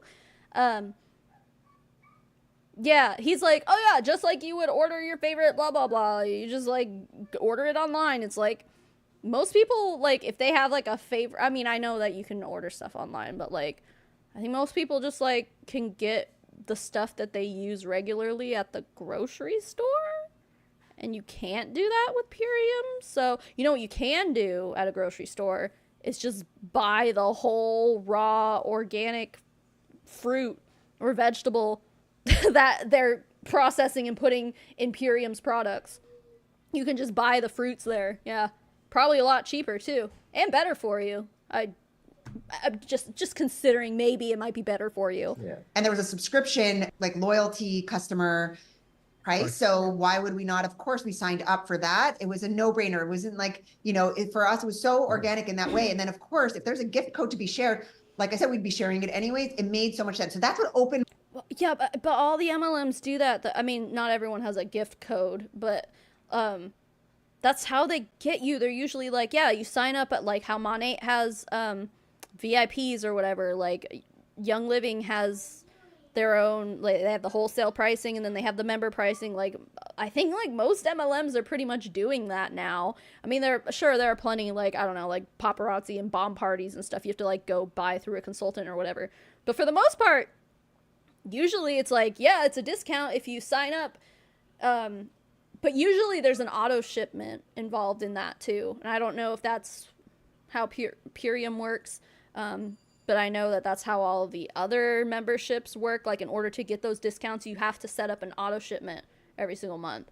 So, and I know that Purium does have an auto shipment. They call it like Smart Ship or something like that. So something tells me that that it's not as simple as you were trying to make it sound like. Oh, your favorite sociopath. Oh my gosh, we got a lot of stuff coming in. Holy moly. First of all, okay, your favorite sociopath, thank you for the super chat. Bro, these people are fucking wild. Almost as wild as the awesome night I just got home from. 6 hours of hanging at my local card shop playing Magic the Gathering. I'm like, I know that. I know what MTG is. But I also am like, Marjorie Taylor Greene? No, it's Magic the Gathering. Okay, I also spent $120 upgrading my commander deck, girl. Like boy, I don't know, dog, DAWG, but you also have a dog as your profile picture. Yeah, my husband used to play Magic the Gathering, and I know how easy it is to spend way too much money on that game. So, but hey, I'm glad you had an awesome night. Also, Zeldine the Goblin Queen, thank you for the super sticker. That is so kind. I appreciate it. You are also amazing. Oh. Persephone would like you all to know Wait, Nailkita. Because Emily Jones just got a cat named Persephone also, and the reason that made me stop is because when we adopted Pippi from the rescue we adopted her from like 15 freaking years ago. No, 14 years ago. She's so old now. Her name was Persephone, but I didn't know how to pronounce Persephone, so we were like, Persephone? Persephone? That's a weird name for a cat. So we renamed her to Pippi. But now that I see, like, that I learned, like, shortly after that was pronounced Persephone, and I was like, oh, that's really pretty. No, she's Pippi now, so. Anyway. Persephone. Anyway, Katie, thank you for being a member for 13 months also. Did we get everybody? All hail Persephone. I love it. I have a very strong parasocial relationship with all of your kitties. Yeah, Smudgery Poo. One of because I used to work at PetSmart, and so I actually adopted her through, like, any PetSmart store has, like, a, sorry, this is a tangent, but whatever. They have, like, an adoption center that, like, local rescues can rent out and, like, basically put their pets on display, pretty much, to be like, here's the cats, you can come adopt or whatever. Anyway, so that's what we did. But it was someone that I worked with at the time who was one of my closer friends. So, like, every time she would come over, like, after we had Pippi, she'd be like, where's Persephone? Where's Persephone? So it was like a whole thing. She would always call her Persephone. Because both of us were, like, staring at the adoption paperwork, like, Persephone? Anyway, we were, like, 20 and stupid, didn't know how to read. Anywho, kitties do rock. My mind, we all have to find something that aligns with us. Obviously, every person is going to come to, like, is looking for different things. We were looking specifically, like, I really care about environment and quality, and so Purium really aligned with everything. So when I got my gift code, I would have shared it the same way if a restaurant that I loved or anything I was ordering, you know, regularly, if they were like, thanks for being a loyal customer, here's some gift cards. Like it, for me, it was a no brainer. I was like, oh my God, I have gift cards to share. I'm going to like make it rain. Like, why would I not be sharing this everywhere? But that's when I was met with like this, like, I was like, oh, now I'm like in. But see, that's how they funnel you in. That's how they funnel you into becoming a distributor. It's set up that way on purpose for you to be like, oh, here, if you join us and you get a discount. And then the next thing is, oh, here, if you share this code, other people can get a discount too. And then suddenly it's like, hey, if you become a distributor, you can actually be making money off of doing this. And yeah, it's a pipeline. And it's set there for a reason. So great job. You fell for their marketing scheme. You did it. Congrats. You did exactly what they set you up to do. Like I'm being looked at as this person and stereotyped, and that's so that's where we're at. That's it. Like you fall victim to the Oh, hi, Mom. stereotypes. The smoke? You mean my fog machine? Nothing. That's nothing. And some We're people here to bust that because it's not, you can't stereotype things. Like there's okay. Wait, you can't stereotype things. I mean, stereotypes are real. You actually can stereotype things. You probably shouldn't, but you know. Anyway. Just back up. Okay. You're going too fast here. Slow down. Yes, I found. I get excited. I found the remote. Clearly. Okay. Excitement's good. This is how we made it in this business because we are excited about something we love. And Oh, no. word of mouth advertising, word of mouth marketing, What the someone fuck? saying. I just went to put this lip gloss on, and there was. I must have put this on while I had the blue lipstick on. Ugh. Now my lips are blue. What the? Great. Now I have to stay small. No, it's fine. It's fine. I love this. This is good.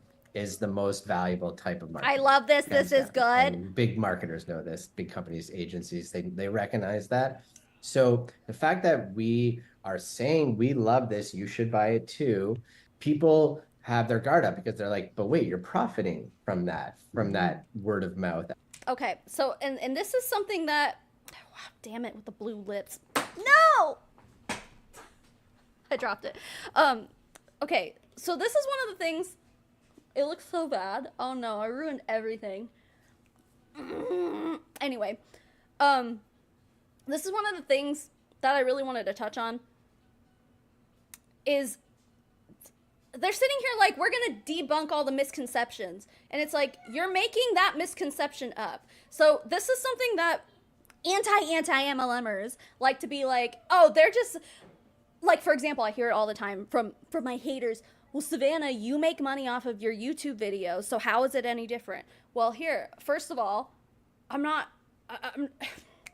not fucking recruiting other people to be in a pyramid scheme beneath me and taking money from them. Like, yes, there are some wonderful people, like our members in the chat here who do financially support me, but I'm not recruiting any of you guys to do that. You just do it because you like me, which is something that she was just saying. She's like, be a good person. People want to buy from you if they like you. And it's like, okay, so we're on the same page on that one. The thing is that what these people like to go off and say is that we're mad that they're selling a product and making money. And it's like, that's actually not true at all. So this misconception that you're sitting here debunking is not a misconception at all. That's a misconception that you guys fucking made up. Do you know why we're not on your side? It's not about, oh, I don't want anything that's going to give anyone any profit. That's not it at all.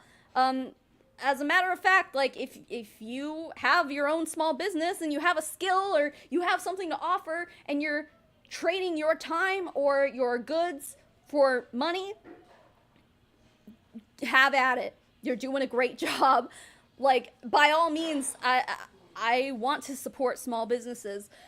The thing is that the part that we have an issue with is not the fact that you are making money, which, again, 99% of people are not making money in MLMs, but regardless, that's not why we're like anti-MLM. It's because alongside you selling the products, the main part of the business model is to actually sell the opportunity by recruiting and building a team. That's where we have the issue. The issue is not, oh, that person's making money, can't do it. That's stupid. That's dumb. Then like the whole world pretty much revolves around that. Like, we trade our time and our goods for money. All of us do. We all have jobs. Like, that's just how the world works. That's not our issue. If that was our issue, then it would be nonsensical. And we wouldn't have a leg to stand on. We wouldn't have a way to defend that. Because then, like, yeah, you can easily be like, well, every good and service is something that's profiting for someone else is profiting off of it. So no, it's not that at all, people. Our issue specifically with multi-level marketing is the multi-level part of it. The part where you're recruiting people, you are misrepresenting the opportunity, you're preying on vulnerable people, basically, in your own fucking words. Yeah, the tactics that the way that, again, you'll say anything to recruit these people. You will. You people are so fucking shameless, dude. So, yeah, that's the issue. That's the issue. You want to join my downline? All right, bet. I'm making my own pyramid scheme. Anyway, yeah, it's just that argument in and of itself drives me up the fucking wall, because I'm like, none of us ever said that. Yeah, I make money off of making YouTube videos, debunking multi-level marketing bullshit. Like, that's not where any of us have an issue with it, and it's definitely not the same income opportunity as joining a multi-level marketing company. Like, what I do actually does take skill. I went to film school to learn to be a film editor. I dropped out, but but I really wanted to do something like this with my life. I love video editing and creating. So that's, I mean, what I do is something that takes time to learn. It's a skill. And I guess you could say that sales is a skill to some extent, but like really ultimately, then they'll also in the same breath be like, well, anyone can do it. It's like, okay, so is there skill involved, or is it just anyone can do it? Like, I don't know. How could you be genuine? How is that sincere? So that's where the people element, the emotional intelligence is really essential, where people could detect we're humans. We know when someone's being real or not. You could have a very good salesman. Okay, well, here's the thing then, is that I actually do think these people are being real. Well, no, they're gonna start getting manipulative eventually. But I do feel like they're not, like, beating around the bush here. They're letting their true colors shine very bright here. The smug, condescending, manipulative bullshit that they're spewing. Yeah, I think you're being pretty real, but that's just like, those are personality traits that I want nothing to do with. So thanks for being real, though. Like, that just saves me a lot of time trying to get to know you. I already know right off the bat I don't want anything to do with you. And a good pitch man who could sell anything, you know. Energy doesn't lie. Like, trust your instincts. It's still something where we trust my instincts. Okay, well, I trust that you people are just the scum of the earth. So all right. From that place, most people don't have that in them to be pushy salespeople and convince someone to buy a ketchup popsicle because they're just so good at it. Like, we don't do that, and I don't really. Like, this is not something that interested us ever. We were actually working. Jared was working a very cushy job. There was no problem with. We weren't looking to. Like, I was kind of, I guess, looking. I was struggling a little. In one sentence, she, what's the word? Contradicted herself. She was like, we weren't looking for it. Well, I was kind of looking for it. It's like, okay. Like, well, he had a really cushy job, so, like, we didn't need it. Well, actually, I kind of was looking for it. Okay. All right. Sure, Jan. Sure can. with the corporate world. Jared was doing great with it. He had a cushy job, you know, was manager of the marketing department in a big company, and so capable, like to climb up the ranks in whatever. Like Jared's just like very Yeah, no, functional. actually, I was not so functional, but I was also like finding I could have done other things. I was in fashion. I was doing styling freelance. I was making like health bowls and catering. I was doing like that. Anyways, a lot of other things. lots of different that we could potential have been income doing. sources that never really built to anything. But we Well, why not? Huh? Why not? Were you just not passionate enough?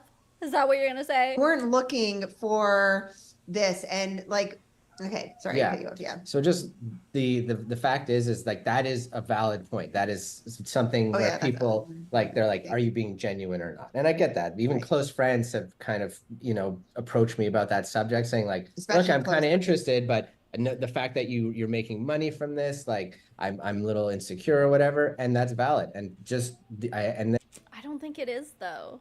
Like I really don't think. It's weird to me that that you're saying you are claiming that people in your life, people you consider to be friends, acquaintances, colleagues, whatever, came to you and said, "I'm interested in what you're doing, but you're making money off of it, so I'm a little skeptical." Where is the thought process in any of these people? If you're keeping people around you in your life who are mad that you're making money doing something, that's weird. That's weird. Again, that's not what our not grift. What's the word I'm looking for? That's not what our issue is. You know, our issue is not that you're making money somehow. Everyone's got to do it. Okay, it's the way the business model operates. It was literally designed for most people to fail. You cannot have people at the top of an MLM without an entire organization beneath them. Words. Yeah. Elizabeth Sahu, thank you for the super chat. What you and the anti-MLM community are making a difference. They are starting to get nervous. P.S. These two are so annoying. I agree. Also, thank you. They've been nervous for a while, but what they're doing here is just very, like, it's obvious, right? We can see what they're doing. They're desperately trying to make us out to be these, like, evil internet haters that just, like, are so negative and so sad with our own boring, stupid lives that we have nothing left better to do than to just hate on these poor people just trying to sell their products. And it's like, it's not that, dude. Like, for example, Karina, I don't know if she's here, but my friend Karina, she has her own crochet business where she goes to, like, craft sales and stuff. She makes little crochet things and then she goes and she sells them. That's fucking great, man. That's amazing.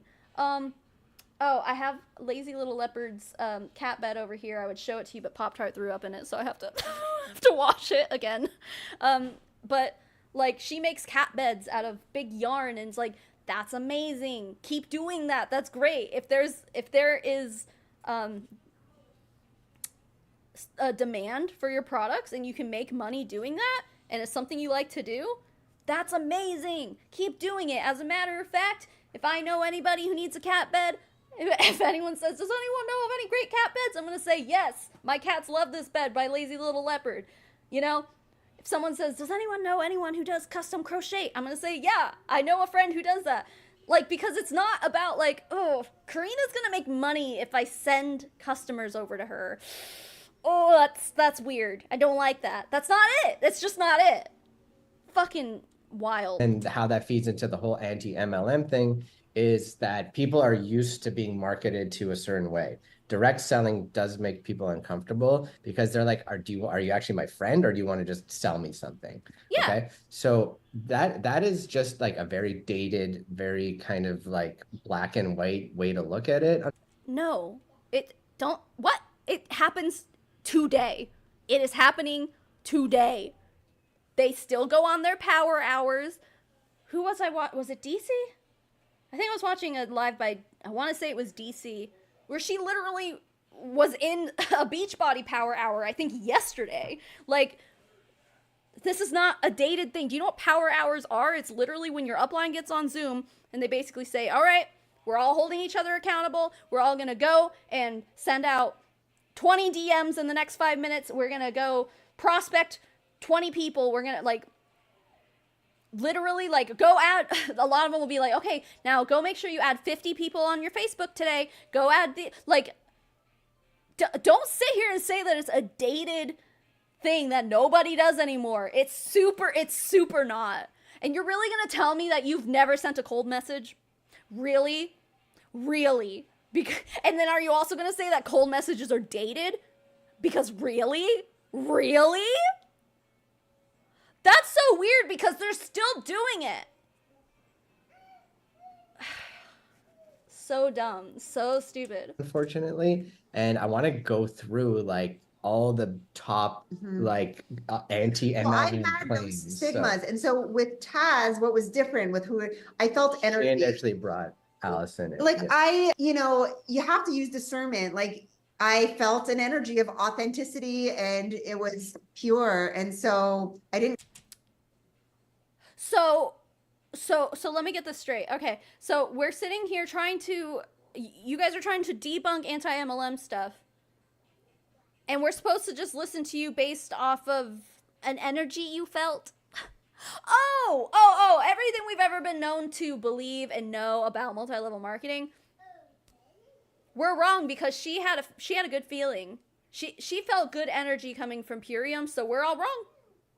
Guess we're wrong. Guess their income disclosure statement doesn't mean shit. Guess their compensation plan being basically the same as every other MLM doesn't mean shit. It's different because she said that she felt different with it. Oh, oops. I guess we shouldn't have held such judgments against these people because she felt an energy. Yeah, exactly. Bad vibes. I felt good vibes. So, you guys are wrong. I had the good vibes. Herbalife, not good vibes. Rodan and Fields, not good vibes. Purium, sudden good vibes. Y'all are wrong. Oh, okay. Great job debunking. Question that I knew she was making, I was happy she was making commission because she was giving me value. She was offering me guidance and Yeah, most people, if you have a friend and you can bring them a customer to their small business, their legitimate business, let's get that part straight. It's got to be a legitimate business and not an MLM. But like, for example, like my dad's a landscaper. And it's like, if I knew someone in his work area who needed a landscaper, I'm going to be like, hey, my dad does landscaping. Doesn't benefit me at all. My dad's going to make money. Cool. It doesn't have to be my dad. If I had a friend who was a landscaper, I'd be like, oh yeah, I know someone who's a landscaper. Hit him up, you know? She's just like, I was just so happy to bring them commission. And it's like, that's, again, not the problem. By saying that, she's suggesting that anyone who's anti-MLM doesn't want anyone to make commission ever. No one can make money. Nope. No making money here. That's not, no. You're making shit up. she was sharing this amazing gift with me. So I was so happy that I was getting to support this other mother who. And how is it really any different? Let's say if you started a restaurant or you had some basket business, gift basket business. If you were to ask your friend, like, maybe next time you bring a gift, like, would you like to buy one of my baskets? You're selling something. It's your own project. It's something you're passionate about. It's really no. You open a restaurant, would you not invite your friends to come eat at your restaurant? I mean, you're profiting from it. This is a fucking false equivalency. Oh my God.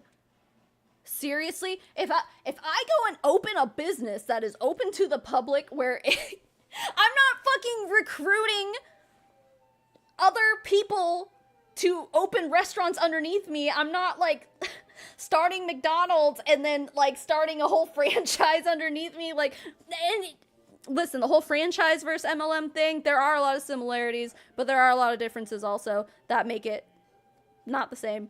So I guess that's also kind of a bad comparison to compare restaurants to MLMs, because then there's the whole franchise opportunity and stuff like that. But I mean, it is different because like then there's real estate involved in that. And you still have to guarantee your employees a wage, like, you know, anyway, not the same thing. Yeah, if I open a restaurant, I'm gonna want customers. Again, having customers is not the fucking problem. Well, you're making money off of it, so how is it different? I'm not fucking recruiting people. Me opening a restaurant does not require me recruiting anybody. It would require me hiring chefs and waiters, but guess what? I gotta pay those people. And then it gets into another gray area, because then waitresses and waiters and whatever have a minimum wage that's like less than the federal minimum wage, because then they get tips, and welcome to America where everything is just fucked up all the time. But regardless, like, it's just not the same thing. It's comparing apples to oranges, dude. You can't. It's not the same fucking thing. A franchise is just a branded business. They're legit. Right, yeah. There's a lot more that goes into opening a franchise than joining an MLM. Including also, like, setting prices and, like, doing all the things that, like, MLMs can't do. When you're in an MLM, you can't set the prices of the products you're selling. You're not paying wages to your downline. If you're a restaurant owner, you get to set, you want that plate of spaghetti is $16. Okay, that's your choice. You're the restaurant owner, you get to do that shit. You get to hire people, you get to fire people. You write people's paychecks. You have to do, well, I mean, I guess if your business is big enough, you know, Social Security, or not Social Security, 401k benefits and shit, like healthcare premiums and all that stuff for your employees. Like, it's not the same thing. Anyway, all of this is to say that it's just a false comparison, and this is all banking on the idea that they think that there's this misconception that we're all just mad that people in MLMs make money. No. Again, no, that's just not it. Would they be like, oh, I don't want to go to your restaurant because you're making a profit? Like, wouldn't your friends do the opposite? Say, I'm going to come support your restaurant? Like, yeah, so, you're making but, money? and that doesn't, if good, decent people, obviously they want to support their friends. They're happy to help. Oh, but since we don't support people in MLMs, we're not good, decent people. See, why the fuck would I want to have a conversation with people like this? Like, that is such a condescending fucking thing to say. Oh, good, decent people want to help their friends. Sure, yeah, and good, decent people don't fucking prey on sick people. Like, she literally said, I used to look for sick people to pitch the opportunity to. That's not what good people do. Rules for thee, but not for me. Like, you. We have a lot of people who that was their blockage. Like, wait, I don't know if you are. That was their blockage. Excuse me, go to a doctor. Oh, wait, no, you only go to alternative medicine people to get rid of your blockages. If you have a blockage, go to the ER. And that's the thing, people act like, they're almost like, wait a second. Like, do you really like this stuff? Like, or you just sound like, I've had people even like, you know, try to really break down the veil. Yeah, like, actually, wait a second, yeah. like, you really like it? And it's like, would I be sharing something so passionate? Like, for me, I'm almost like, I'm taken aback, because I'm like, for people who know me, know, like, I wear my emotions on my sleeve. I'm very authentic, and I'm very raw and real. I don't know how not to be. So when someone questions that in me, I'm a little bit, and not everyone knows me, but for the people who know me, it was always like a little bit jarring. Like, you think I would be like this devoted to something that I don't believe in? Yeah, money is fucking crazy, dude. Money will make you do some crazy shit, including signing up for an MLM and selling products, whether you like them or not. And we're seeing this right now with Mon8. Oh my God. Mon8 is not doing great. There's a mass exodus right now for people leaving Mon8 and joining fucking Olive Tree people. And guess what? All of those people, up until the day they fucking quit, it was, oh, I love Mon8. Look at how amazing my hair is. My hair feels so great. My skin looks so great. I've been taking Mon8's product for 3 years, and I've never looked better, and my hair's never felt better, and blah, blah, blah. The minute they leave, suddenly the products weren't that great. I joined Olive Tree people because their products are really good. One of the people who fucking left Mon8 for Olive Tree people literally said it's like comparing Walmart to Prada. It's like, okay, but you were selling Mon8 for years though. And now suddenly, now that you're out, oh, they weren't that great. Yeah, can you blame people for being like, oh, I'm not sure. Like, you're just trying to sell me this. Because here again, you want to go back. What did he say? A basket business? Okay, if you have a basket business, if you were a basket weaver, which I'm not laughing at basket weave, like people who make baskets. I'm laughing at this guy for being like, a basket business. It's just ridiculous. If you take the time to make a basket by hand and then you go and you sell those baskets, you're spending your time doing something you like to do. Because if you didn't like to make baskets, you wouldn't make and sell baskets. Like, you wouldn't take the time to make and sell the baskets. Now, here's the difference between a basket weaver, or even like Karina, a crocheter, or I don't know, someone who makes jewelry, not paparazzi, because that shit is an MLM. They buy that shit from wholesale. If you're someone who like actually like makes jewelry, if you have a craft, like you're not gonna spend all this time making shit you don't like to do. But in MLMs, you're not making the products, you're not producing them. You don't even have to. Thank you for subscribing, Tony Dioni. You don't have to. I mean, you don't. There's no possibility to make the products, sell the products yourself. You're not putting any time and energy. You own zero part of the production process of the things you're selling. So there's not effort that goes into it. That's the difference. If someone wants to open a restaurant, they probably went to culinary school. They probably are passionate about cooking. They have a skill. They cook. They create dishes. They created a whole menu. Like, there's passion behind that. In an MLM, you are literally joining a pre-existing company and selling products that they make. You don't make them. You have no connection to those products other than maybe I like them. But then even then, that's questionable. You don't sell the products because you like them. You like them because you sell them. Period. And she's just like, oh, well, we started off as customers first because my naturopathic doctor said that we should be customers. Okay, fine. That's great. The reason you ended up selling is because that was a natural part of the pipeline. So is your naturopathic doctor your upline now? Because that's fucking wild. It was designed for you to eventually become a distributor. That's how they're all designed. It wasn't designed to be like, hey, these products are so amazing, they're so good, that you're gonna love them so much you're gonna want to sell them. It's because there is that manipulative opportunity that only less than 1% of the people, like, we looked at the income disclosure statement earlier in this stream, if you missed it. Literally, like, the living wages in this company are like the top 4 ranks that make up literally 0.1% of the company. So come on, fucking come on, dude. Even if you get an opportunity to design a product with paparazzi, you're choosing from preset options. Yeah. Excuse me. Yeah, they if you get to design a Z piece, first of all, very select handful of people every year get to do that. Your chances of being able to design a Z piece with paparazzi is still like 0.1%, probably less. I don't fucking know. But yeah, they basically say, here's all the designs we have. You get to pick what stone goes here. You get to pick what color this is here. Is it gold plated? Is it silver plated? You don't get to just design it like there. It's already pre-selected. You just get to like customize it basically at best.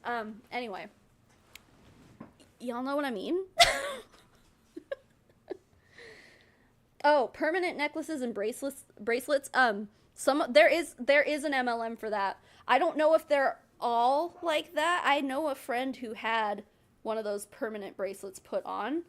But she's like she's an esthetician, so like she's in all those circles of like, oh wait, is she an esthetician? I think she definitely does like microblading and eyelash extensions. I don't know if she's actual full on esthetician. Anyway, those people are all kind of in the same circles, just kind of having your own like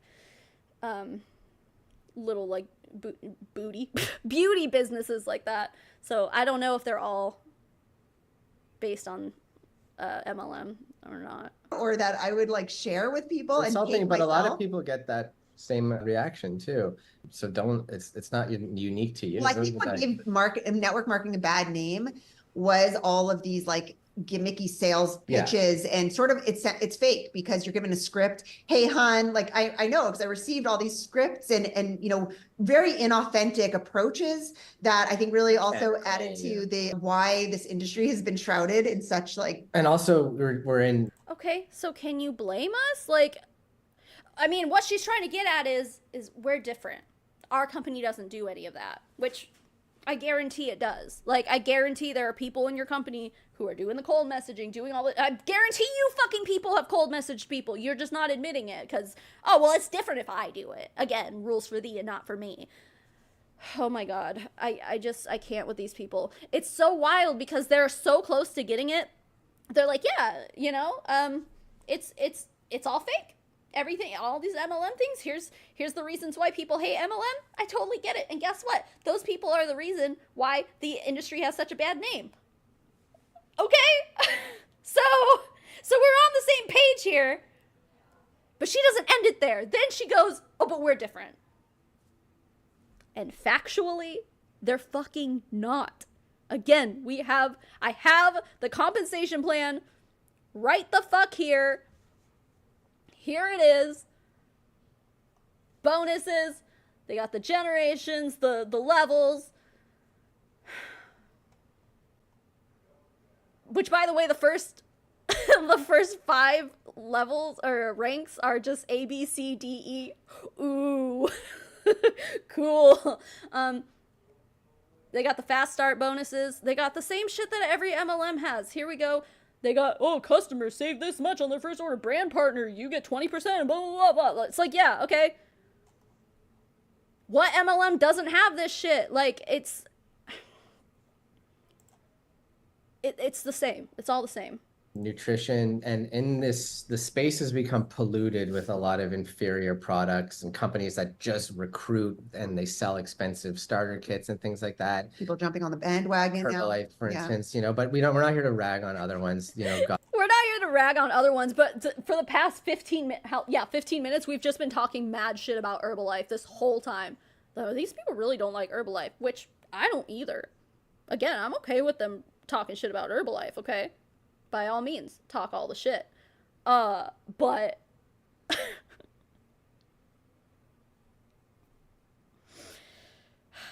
no offense, but God bless them, they're the top for a reason. So it's like one thing that it's scary is because that landscape, that space is, has so many people in it. It's the same thing as like a capitalist space. You can't say all companies, all corporations are evil pyramid schemes, because there are good ones. There are.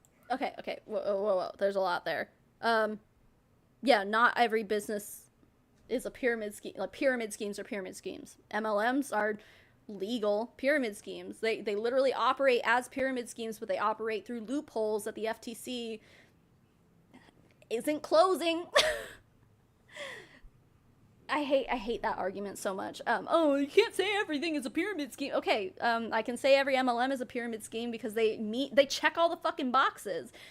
It just is a matter of the FTC not having enough manpower to prosecute, to do anything. And the lobbying behind these MLMs is absurd. Too many rich people are in power that they keep the MLM industry alive. Hello, DeVos family. We know all about them, don't we? Betsy DeVos? Yeah, she was in Trump's cabinet. Like, these people are tied politically to shit. Like, it's not, you want to talk about it's not black and white. It's not black and white to just get these companies shut down. Like, there's so much to it. Anyway, what were we talking about? What was he saying? I don't remember. Are ones that, Oh, how he was saying they're all good. There's some good company. Okay, no, listen. There are obviously smaller. I mean, I don't know what it takes to consider a company to be a corporation. I mean, you get it incorporated, right? I don't know where that line is. But the way I see it is, billionaires, for example, shouldn't exist at all. There's no need for anyone to have that much money. Whoa. And there are plenty of billionaires who run MLM. oh my God, I keep hitting my mic. I'm sorry. They run MLMs.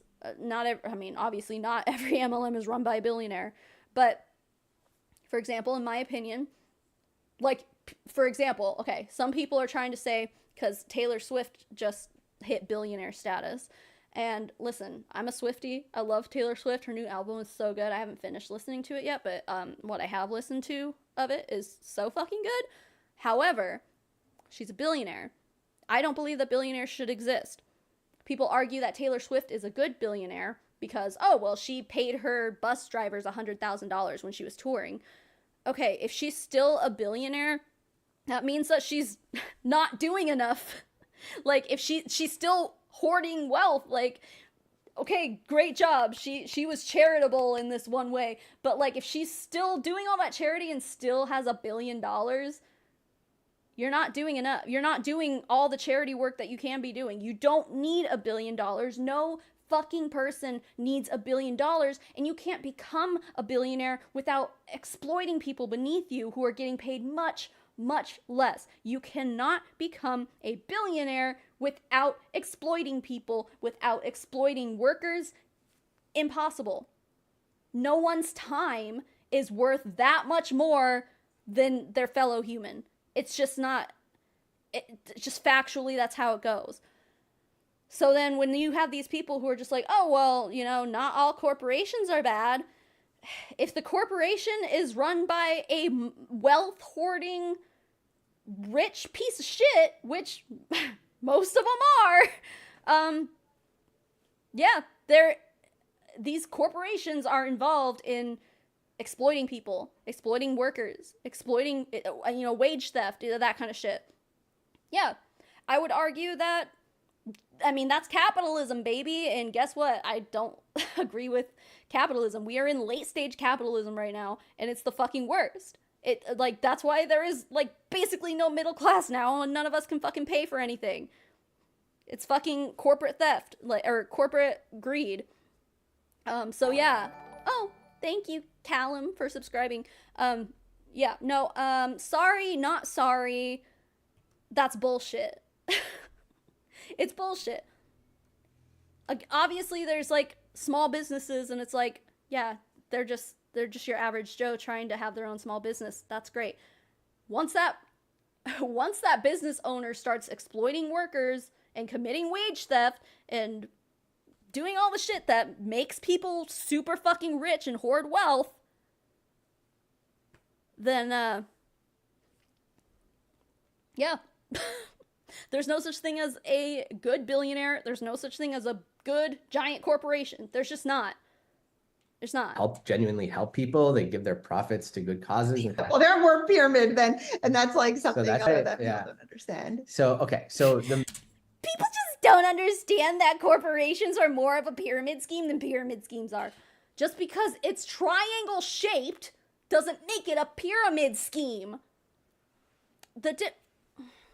Oh my god. Hold on. We're gonna do a little thought experiment here. Not a thought experiment. Hold on. I'm looking for a very specific graphic, which I am not seeing. Oh, is it this one? No. Oh, it might be this one. Hold on. Okay, well, I'll just find a picture of a fucking... No, that's not a good one either. Sorry. Please don't leave me. Okay. Let's look at this picture here. No. God damn it. Open image. A new tab. Oh my god, it's so small. Oh, fucking balls. Okay. It's like the smallest little... Okay, guys. You could use this graphic. Can I zoom in? Okay. You could use this graphic to represent both a multi-level marketing company and also a business. The difference here is in MLMs, the money goes upwards. What this is missing is arrows. The money travels upwards from the bottom line because for the most part, the distributors are the customers. So they spend money. It goes up through the corporation. Or corporation, through the business model. In corporations or regular businesses or whatever, it's the opposite. Money runs downwards, and these people, even though they're getting paid significantly less than this wealth holder motherfucker CEO up here, they're still guaranteed a minimum wage, and he's the one paying it. The money runs downwards. It trickles down. Not in the way that it should, but it still does. The shape is not what makes anything a pyramid scheme. It's the direction, it's the flow of money. And in pyramid schemes and MLMs, conflating the two because they're basically the same, money goes up to the top guy. And I mean, I guess you could say that like in regular businesses, that's kind of how it works too. But at the very least, this guy at the top has to pay these people. That's the difference. That's why when you see a triangle, you can't automatically be like, oh, it's a triangle, so I guess it's a pyramid scheme. No. No. Again, you want to talk about black and white. These fucking people keep perpetuating that everything is so fucking black and white, and it's just not. One of the top, so look, I do a lot of research. I use ChatGPT to break down what are the top anti-MLM. I do a lot of research. I use ChatGPT. So a lot of research to you means asking ChatGPT why people don't like MLMs. It's so much work, man. Wow, great job. Great job doing all that research. I couldn't have done it. Concerns, okay? And it's a good aggregate. Like ChatGPT isn't that creative, but it's very good at compiling, summarizing, and it's spot on with this. So number one is exploitative practices. So they argue, this is anti-MLM people, argue that MLM companies often exploit individuals by requiring them to purchase expensive starter kits or inventory with promises of high returns, leading to financial losses for many participants. I already know this motherfucker's gonna be like, our company doesn't require that you...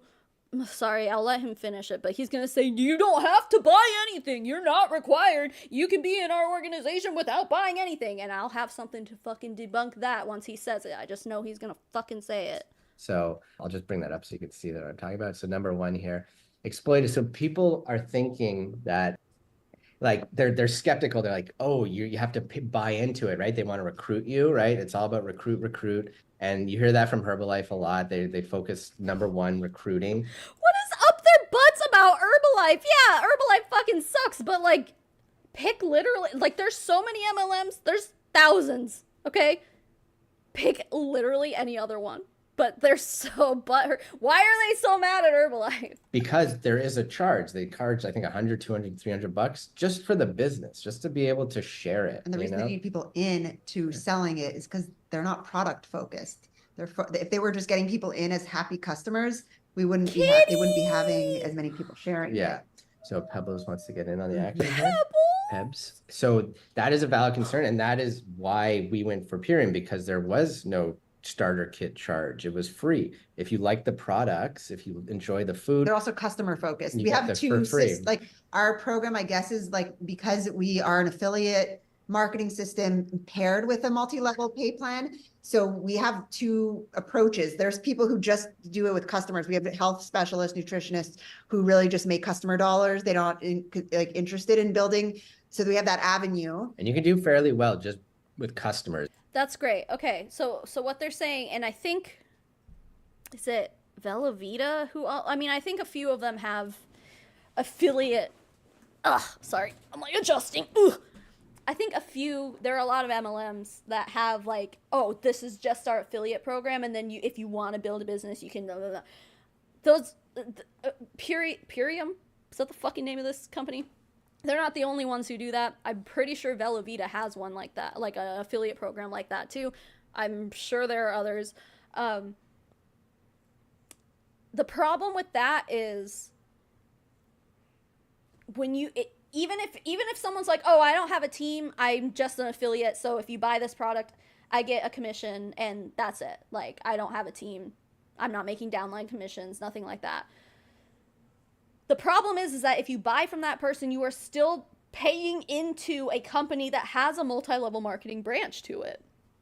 It's like Body Shop. How Body Shop I think they have, well, maybe I haven't checked in on them for a while, but like growing up for me, like we used to have a Body Shop store in the mall. I never knew that in the UK, and I think even in Canada and stuff, they had a full multi-level marketing business structure. But in the United States, they didn't. I think they ended up opening it within the past few years. I don't know if that's still a thing. Haven't looked into it, whatever. But I say that because, like, if I go to the Body Shop, like the storefront, and it's like, oh, well, they don't operate as an MLM here, that money is still going to that same organization that runs an MLM. Like, so no, I'm not going to support Body Shop. Same thing with L'Occitane or whatever. They have they're like a higher quality like skincare brand or something like that. They have an ownership stake, or at least at one point they did, with Lime Life by Alcone. Okay, that makes me not want to support L'Occitane, however you fucking say it, because if I'm paying L'Occitane for a skin cream, that money is going into the same organization that also pays into Lime Life by Alcone. I don't want to contribute my money to that. You're literally voting with your dollar here, people. So there's that. Yeah. So that's cool. That's cool that you guys have an affiliate program. You don't have to buy anything. You don't have to blah, blah. It's like, okay, my money is still going into the same pot, basically.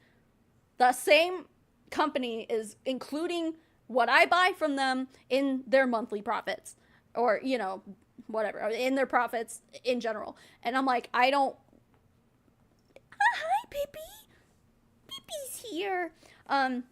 Yeah, no, I'm going to choose not to spend my money with them, even if the person I'm buying from is just an affiliate. It's not, see, and these people take things so fucking personally. It's not personal. It's not like I'm going to be like, I want to buy your products, but I'm going to buy from that person over there because they don't have a team instead of you.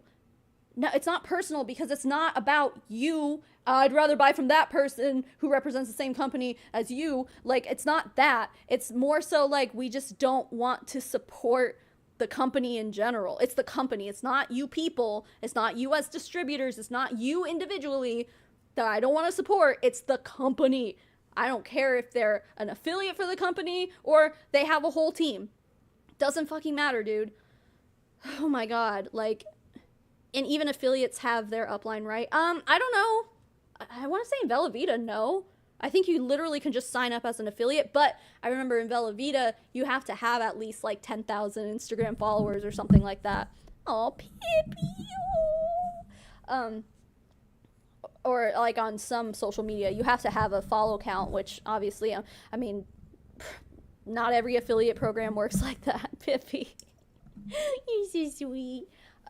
But I just know Vellavita's like that. I don't know about Purium. I don't know if they have any requirements to join their affiliate program. I have no idea. But anyway, the Body Shop actually ceased operations in the U.S. recently after filing for bankruptcy. Still operates in the U.K. though. Very interesting. Yeah. Huh. Oh yeah, L'Occitane, or how it's spelled. They have awesome products, but I won't spend my coin with them. Yeah, same thing. Like with Arctic Fox hair color, I used to use them exclusively, and then they partnered with Avon, and then Avon started selling Arctic Fox, so guess the fuck what? I stopped buying Arctic Fox. Arctic Fox is not Avon, but they partnered with Avon, and therefore I'm not willing to support them with my money. It's like, again, they keep wanting to, like, accuse us of making everything black and white, and it's like, it's not, though. It's not. You guys are making up all these misconceptions that we don't have because you think we're all too stupid to understand it's not all black and white. No, I'm literally sitting here telling you, like, that's just how it works with all of us. Like, I'm not going to suddenly be okay with buying from someone who represents your company if they don't have a team. No, I'm just not going to buy from your company. Period. Period. You don't necessarily need to recruit and build No, a actually team, it but happens organically because happy yeah. customers want to, they actually, they Like come you. reaching out. I have people Oh my under me. God, that's exactly what happened to you, ma'am. You literally were part of the pipeline, and now she's like, oh yeah, it's just natural. No, it's because that business model is built that way. It's built that way. That's how you ended up here. You bought into it, and you went through the pipeline.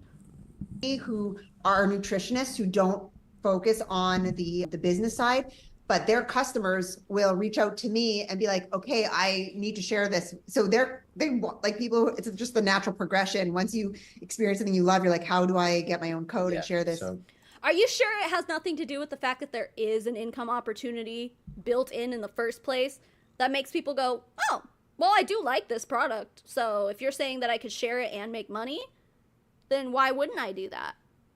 It's literally like built that way, and you fell for it. Great job. the nature of it, if they are focused on just recruiting and the product sucks at its core, or there is no product, yeah, that's a scheme. That is a valid concern. Absolutely. So Yeah. if I would be wary of that, and that's why we went with this one, because it was included, because it's encouraged that you love this product so much that you're It's encouraged, but it's not necessary, is it? That's funny because you can say the same for every fucking MLM. It is encouraged that you're gonna go and say, I like these products, of course.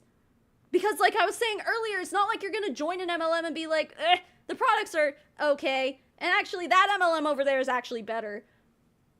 No one does that. No one does that. Of course it's encouraged. Duh. Saying, like, that goes without saying, dude. It's encouraged that you like the products. But it's not necessary, is it? Huh? Funny. I saw how you tried to do that wordplay shit there. It's not gonna work here. naturally, organically going to talk about it sincerely. So that's great. And yeah, I think that's actually a valid concern, but they're not all like that. That's like claiming all companies are greedy and All and restaurants do this thing, or, Yeah, like, it's you know, not yeah. right. It's just not accurate. Okay.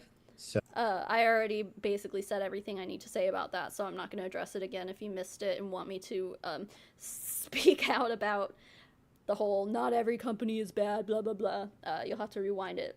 I'm not going to get into it again because we'll be here for another 7 years, so. So number 2, let's see.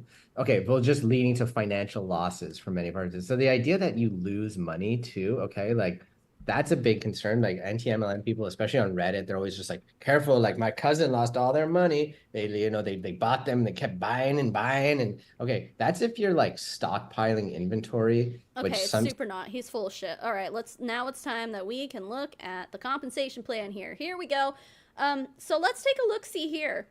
Now, so you have to have, for the first 5 ranks, 50 personal volume every single month to be considered an active qualified consultant, meaning if you have a downline, you are qualified to receive downline commissions. In order to do that, you have to have a personal volume of 50 every single month. Now, with Purium, I don't know if that's a dollar amount. I don't know if they have a point system. Every MLM's different in that way. Let's just say it's a dollar amount. I think usually they are. Like Young Living, for example, they'll have a dollar amount, but then like they'll have like really expensive diffusers or something, like a $300 diffuser, and make it only like 200 points or whatever. But then like you'll buy a $50 oil and it's 50 points, whatever. So let's say $50. All right. Every single month if you want to be qualified for downline commissions, which if you're in the first tier, you don't have a downline, so I guess it doesn't fucking matter. Now, and this is for the first 5 ranks here, 50, and then it goes up to 100 and then 200. Let's go down to the income disclosure statement here. Now, again, they don't have the median is what I meant to say, but average weekly commission earned, I mean, that is so offset by this $1,400 lowest is 10. No fucking way.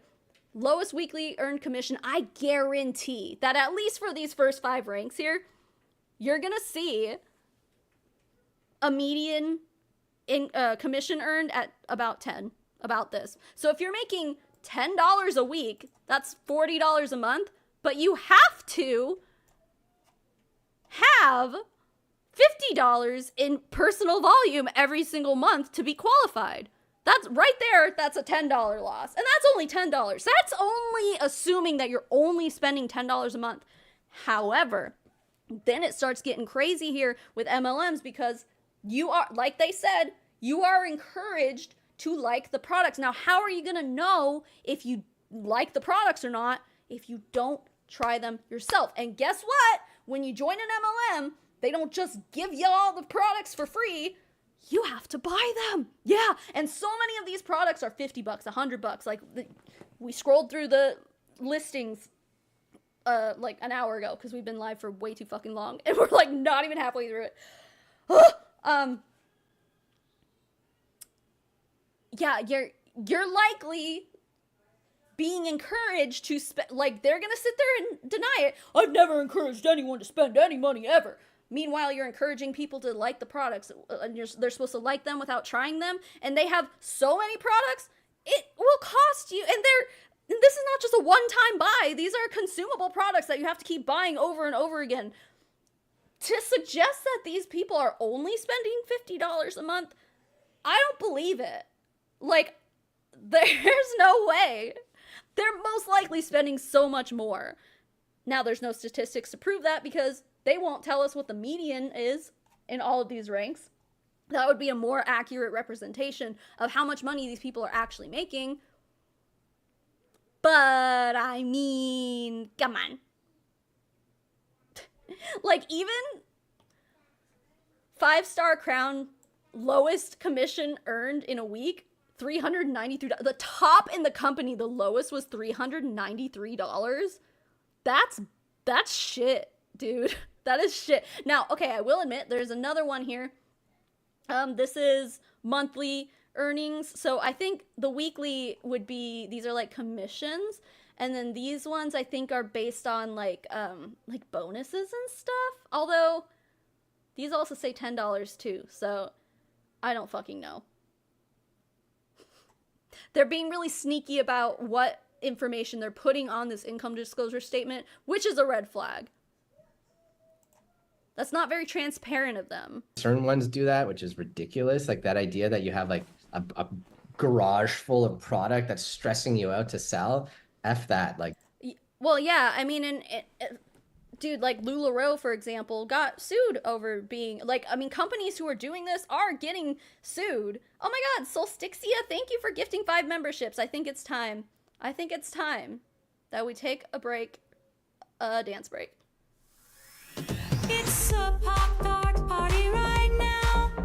Look at all the Pop-Tarts in here.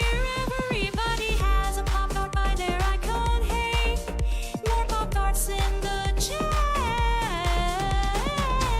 Thank you, Solstixia. Thank you for gifting memberships. I really appreciate it. It's so freaking kind of you. Okay. Forget what he was talking about, but yeah.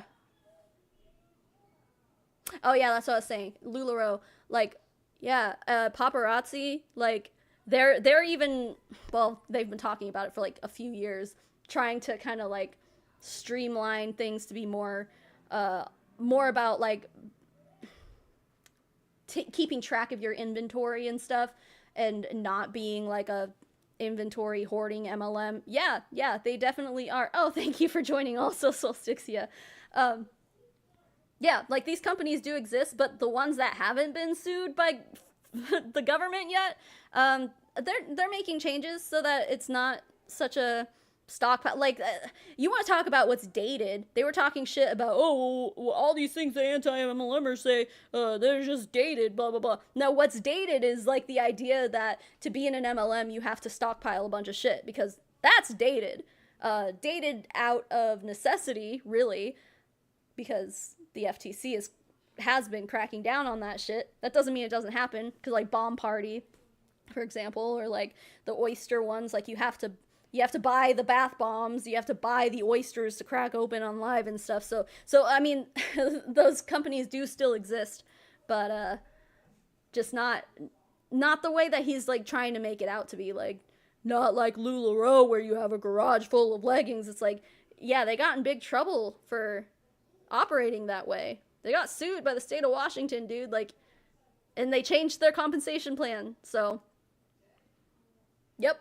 That is Or let me not, just that's, give another perspective too, which was important to know, because this is a difference in mindset from going as an employee into being an entrepreneur. And so You're not an Right. entrepreneur. we You're have gonna to lose shift money at the the beginning. expectations.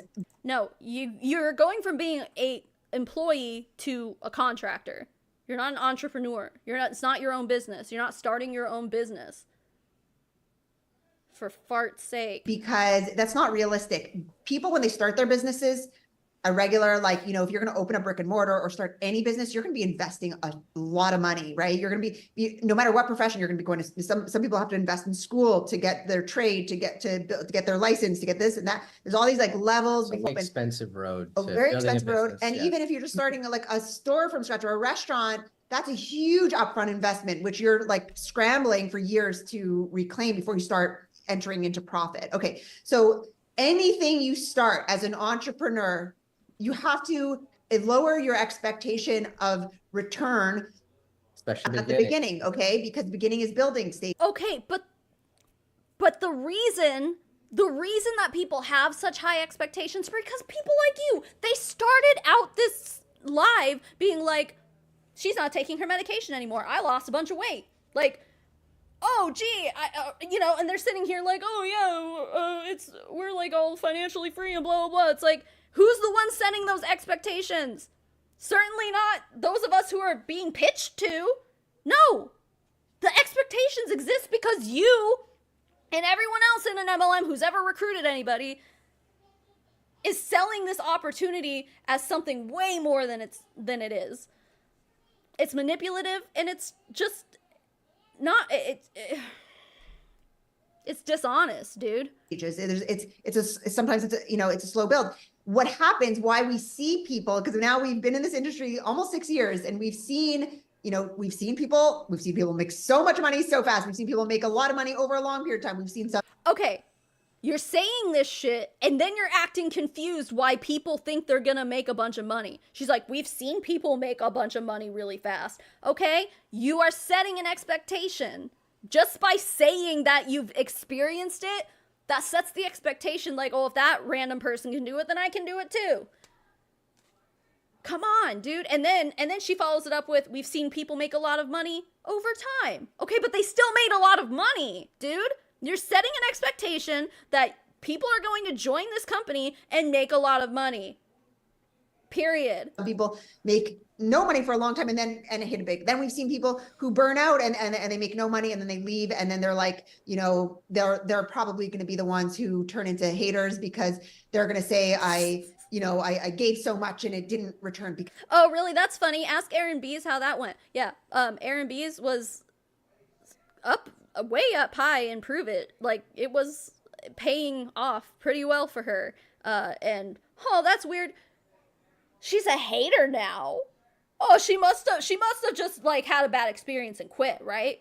No, she left because she didn't like the way that she had to treat people in order to make a profit in MLM. She didn't like the grind, the hustle, this culture. Like, she didn't like any of that shit. It's not because she was burnt out and failed and now she's a hater. Like, and it's not even that. You got Julie Anderson. She was in an MLM. Julie Joe. She was, what was it? Top 6% in Arbonne. Pretty sure. Then there's not the good girl. What's her name? Jody?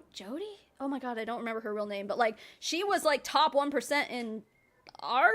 I don't remember. But like, she left.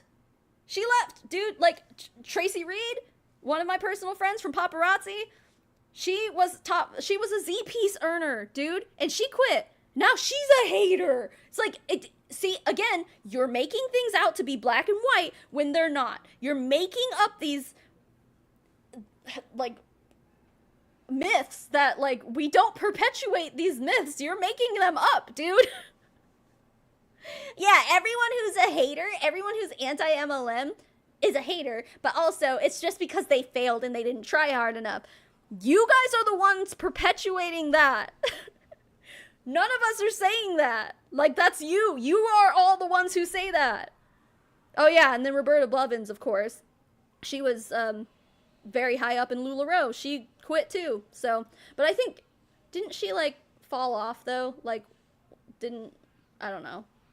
I don't remember Roberta's story. They gave up, they quit too fast. We have someone who did it for 6 months and said, her story is now ended, right? She's like, it didn't work for me. That gets to be her story. But I know because 6 months is a long time to go making no money. Like, if you go 6 months and you're like, you give it your all and you have this expectation that you're going to be successful, and then 6 months go by and it's like, I haven't made a paycheck yet. I'm still in the red. Why would you keep going with that shit, dude? Come on. I watched her. She was doing it for 6 months, wasn't coming to calls, wasn't doing the right, leaning in, wasn't learning, because it's a wasn't journey trying to learn hard your enough. groove, to learn your. Oh, she wasn't, what is it? You have to be coachable. She wasn't coachable, huh? Oh, yeah. So it was her fault. Not simply, it couldn't be, because the multi-level marketing companies are literally built with the intention so that the top 1% makes all the money and everyone else loses money. MLMs will not function if people aren't losing money. They are built for people to fail. But no, it's because she wasn't coachable. No, it's poor girl. Poor girl fell into the 99%. Oh, it's her fault. Clearly her fault. Like, for fart's sake, dude. Like, Tanya, yes, I love this. Leaving something toxic and not working isn't failure. It's smart to leave something that you can't make work. Yeah, exactly. Like, it's like people with gambling addictions. I have a whole video. It's an old video. I haven't watched it in a long time. I don't even know if it's any good or not. But I have a whole video comparing, like, gambling addictions to MLMs. I made it, like, 3 or 4 years ago. Yeah, like a long-ass time ago. It really is similar. Like, it's just like, oh, this pull on the slot machine is going to be the one that makes it big. And it's like, never does, never pays off, and now look at you, you're thousands of dollars in debt. Like, seriously. To fail, you have to, like, learn on your feet. It's not just like studying to do something. It's like actually going out there and doing it, which is great. It's the best way to learn. People are addicted to that hours to dollars, It's just programmed in. Like, they think like, okay, I put in 100. Okay, so we're only going to talk about what you think is programmed into the average person, but not how the business structure of multi-level marketing is literally programmed. And you guys fell into it and you made your way up to the top. Congratulations. You are the 1%. Great job. 100 hours into my MLM business this week. How come I'm not making X amount, right? Because it doesn't work like that. There is that initial investment. We have to learn the mindset. Okay. We had to it was through, I think the book, The 4-Year Career, really helped us with our, like, understanding the perspective of how this business grows. Also, this quote that successful entrepreneurs, I don't know if it's like, I think all entrepreneurs, successful entrepreneurs will work harder than most for less to earn way more than most for whatever that expression. I'm gonna butcher it, but like, more. Just that I had to learn that this is something that most people don't get those results because they're not willing to put in that beginning initial work. And okay, what she's basically saying here is like, oh, well, like, Elon Musk is a billionaire because he worked harder than everyone else. No, he fucking didn't. His parents own it, like, an emerald mine or some shit. Like, he's a nepo baby. Like, he had rich parents, dude. Like, and then he just invested shit. He had, like, successful investments, like, through money that he didn't earn in the first place. Like, his mommy and daddy helped him a lot. Donald Trump got just a small loan of $1 million from his daddy. Like, okay, yeah, Donald Trump, he's a billionaire. We're not gonna get into that, but because he worked harder than everyone else? No, he did not. Now, I will admit that some people can work harder than other people, but not to this huge wealth disparity that we see between the working class and billionaires. Kay Vanderbroek, thank you for gifting 10 memberships. It's a Pop-Tart party right now. Look at all the Pop-Tarts in here. Everybody has a Pop-Tart by their icon. Hey, more Pop-Tarts in the chat. Thank you very much. But what I was saying was, like, I mean, even for example, like you could say, let's take YouTube for example.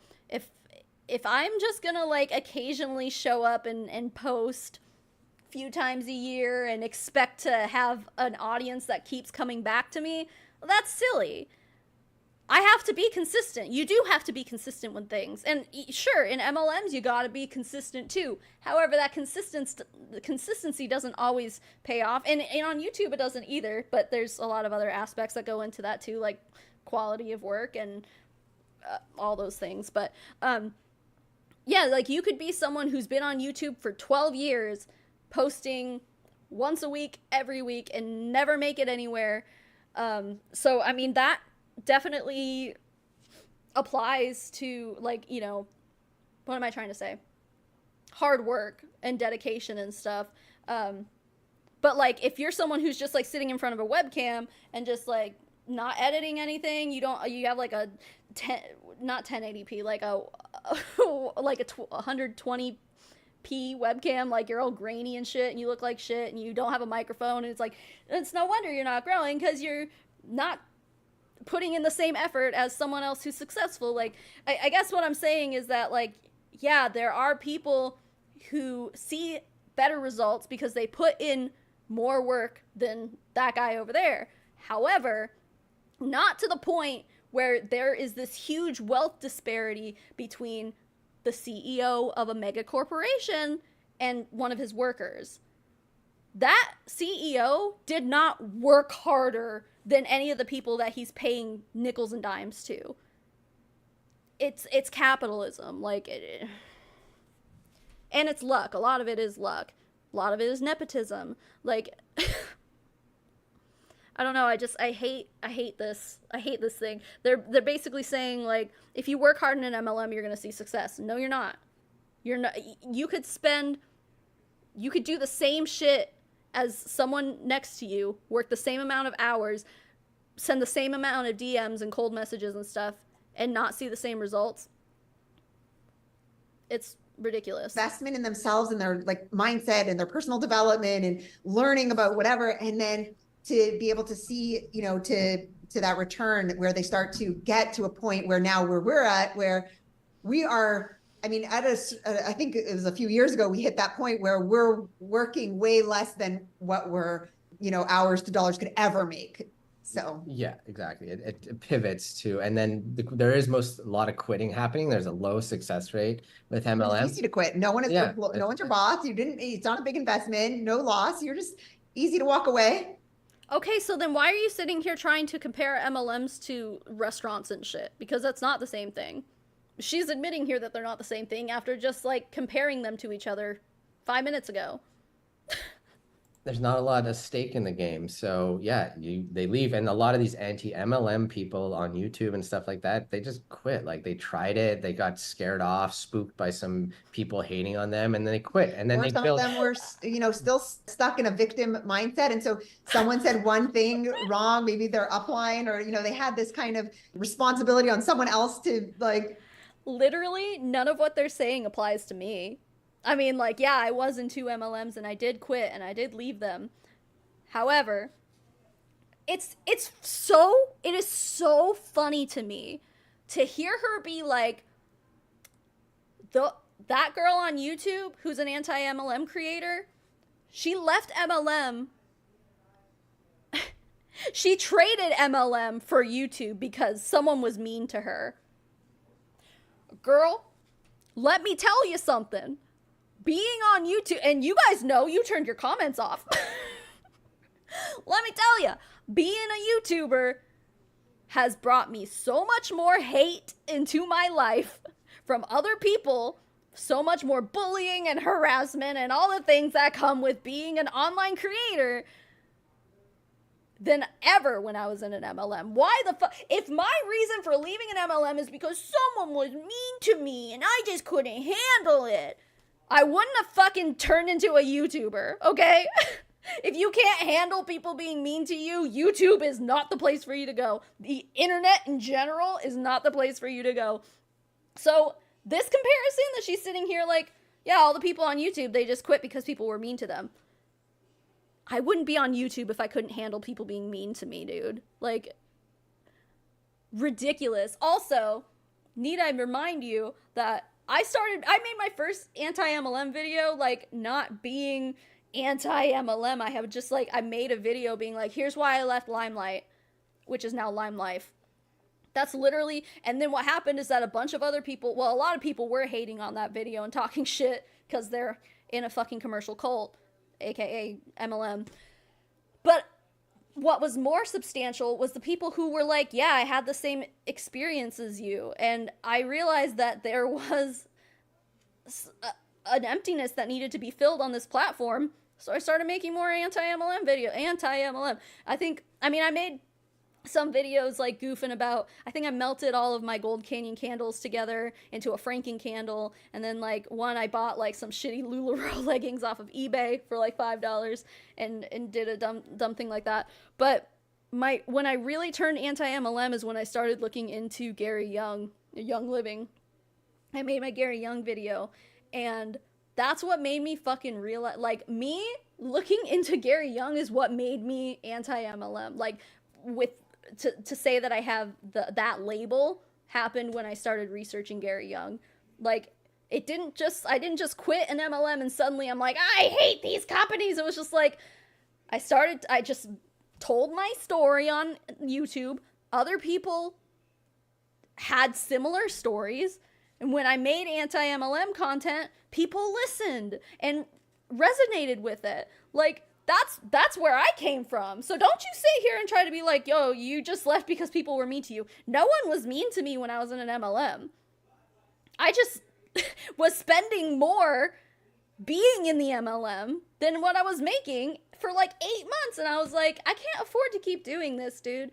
So that's my story. Meanwhile, like I was saying before, we got Aaron B's and Julie Joe and Roberta Blevins and, Not the Good Girl, and like all these people who were actually really successful in their MLMs who left. What they are saying is just false. Want to talk about misconceptions? You guys are making up all these misconceptions. All of the misconceptions that you're trying to debunk, we have facts to back them up. You guys are making shit up. You guys are making a video about shit that isn't real. And trying to pass it off like we're all just haters who failed, which obviously we hear all the time from you people. You guys are the ones coming up with that misconception. It's not us. Like, what the fuck, man? Seriously. Tanya, my friend's upline was horrible when I left. Yeah, that's really shitty. It's funny for me because my upline's upline, when I left Limelight, she became one of my Patreon members for a while. she left too. She realized it was bullshit. She was relatively successful, probably in the top 5% of the company if I had to guess. And she ended up leaving too and became one of my Patreon members. So, yeah. These smug assholes are up here just like, here's how it is. Here's how these people are. And it's like, it's super not though. And you're bitching at us for stuff that you're making up. Make it work for them. And it's not entrepreneur. Yeah. Like, you don't think like that. If you want to make passive income, if you want to entrepreneurs wealthy, have to become like, bulletproof. Yeah. You know, it's different. Oh, but YouTubers, no. If you want to be an MLM, you have to be bulletproof. But YouTube is the happiest place on earth where everyone is nice to each other, right? That's why I chose YouTube. Please. Oh my God, please. I've never hated myself as much as I hate myself as a YouTuber. I've also never had thicker skin. There are not many things that people can say to me that like get under my skin. I mean, obviously they still exist, but like, thanks to being a YouTuber, I literally had to become bulletproof for my own sanity, dude. And they know. They sure as shit know now. They know what it's like to want to have to turn off your comments. It's not fun. It sucks. So that idea, if anyone ever lost money, I'm sorry, that's unfortunate. But 99% as soon of as you're people. spending more than you're making, then yeah, the red flag should go up, because the investment. Okay, well, let me put it this way. When I was in Limelight, now Lime Life, it was like $10 or $15 a month for the website fee, which I feel like most MLMs don't have that, but it was like kind of sold to me as like, that's the norm. Like, yeah, you have to pay, like, and I wasn't even making $10 a month in commission. I don't remember what the commission was, like 20% or something like that. And it was hard. Like, the makeup was good. I liked Lime Life's makeup. Like, I legitimately did. But it was hard to sell, like, because it was pretty expensive, just like every MLM has expensive products. It's hard. But yeah. But So if you're you're spending more sometimes. Okay, fine.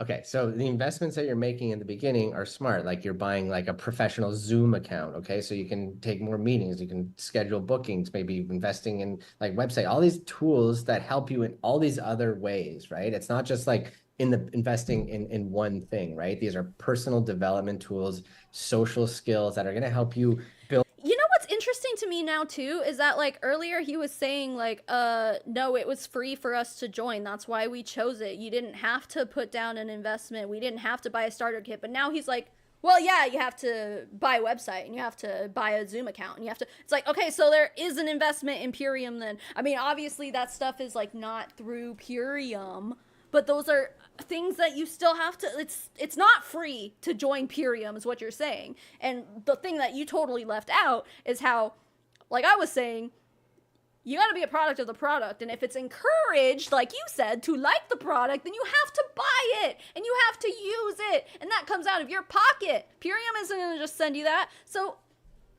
they're already contradicting themselves, being like, oh yeah, it was free to join. And now he's like, I had to spend all this money for personal development. Okay, so then it's not free to join your MLM.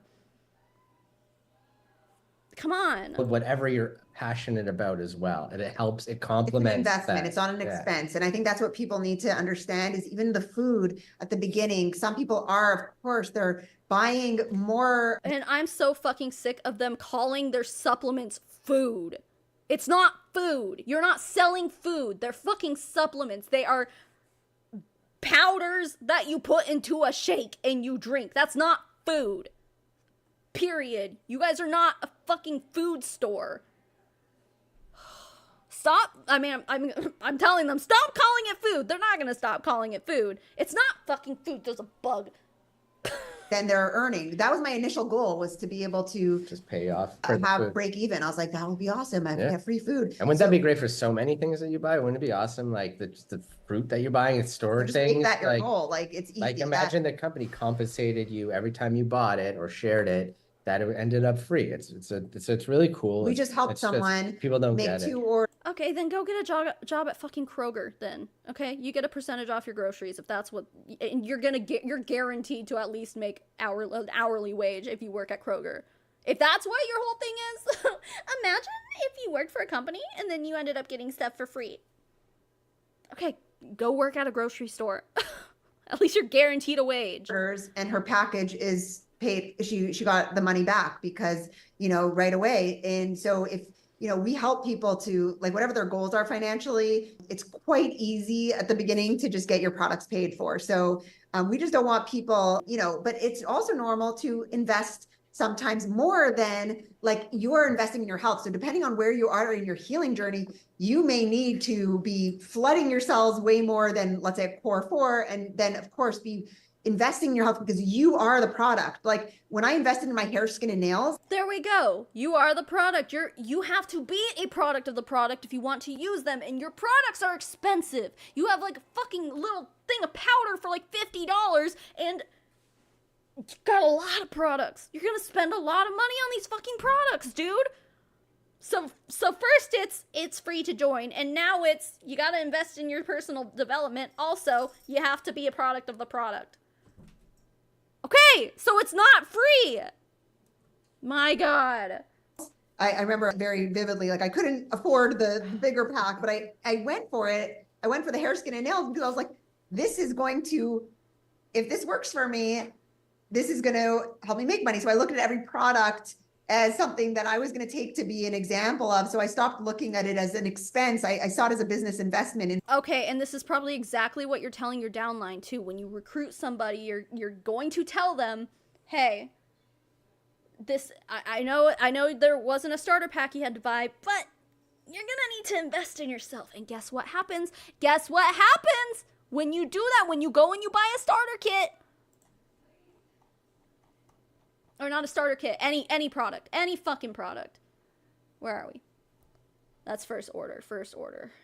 This. I don't know what level these people are. Let's say they're crowns. I don't know. Did they just recruit you? You are their level 1, and guess what? Everything you buy, they're getting 5% of that. And everything, if you recruit people and they recruit people and they recruit people, they're getting 5% of everything they fucking buy too. Like this, it's no fucking wonder they make so much money when you get to the top of a pyramid scheme, dude. Because everyone underneath you, you're getting fucking 5% until you're level 7, dude. Like, fucking wild. Just a Voice, thank you for gifting 20 memberships. It's a Pop-Tart party right now. Look at all the Pop-Tarts in here. Everybody has a Pop-Tart by their icon. Hey, more Pop-Tarts in the chat. Thank you. Thank you. That's so kind of you. Now let's get back to this here. Yeah. So, okay, so she said, hold on, let's go to Purium's website.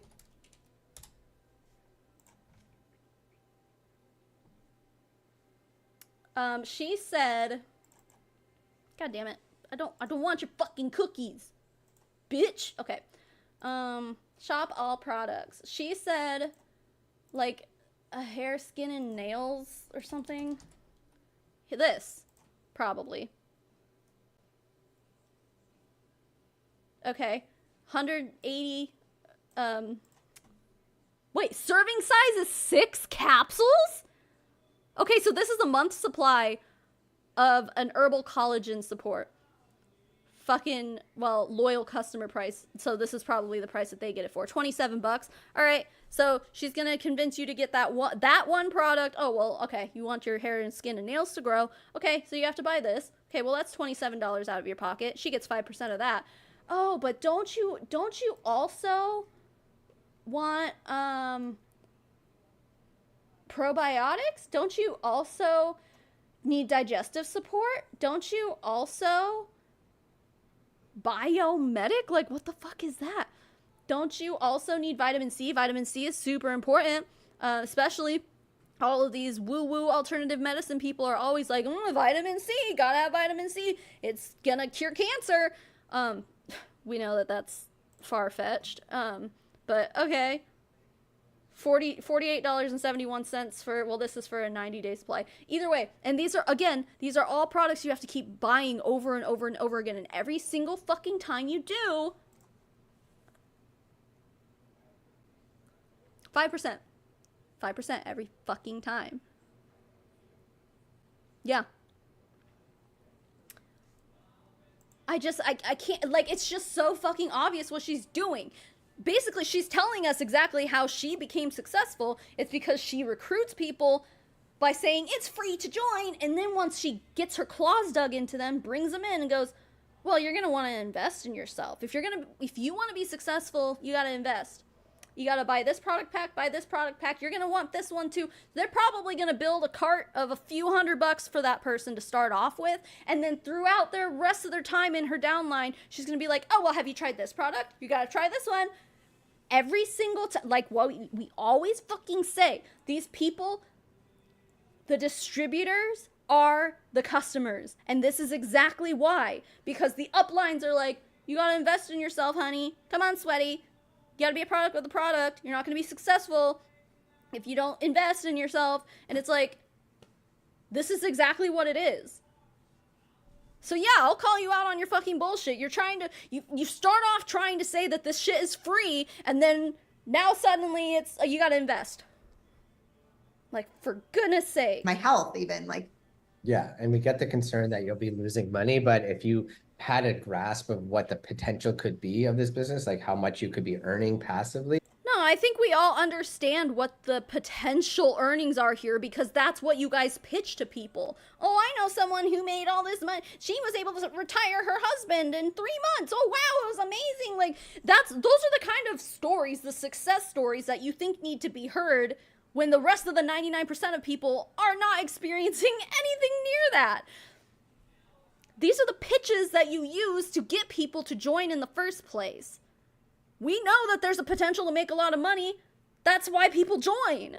Come on, dude. It's so worth it because any other business that could create that, would require thousands and thousands, $100,000 worth of investment and a lot more time and energy to reach this potential. I think that's why MLM maybe it has that kind of negative outlook because people are like, it's a quick get rich quick thing, or but it's basically you get rich in the same amount of time. It's just less investment at the beginning. No. Which if you're smart with it and you take clues from successful people, you'll see how to build it for quick is yourself. relative. I mean, if you can get rich in 4 years, sure beats not getting rich, like basically getting by for 40 years of working, so. Yeah, not worth it.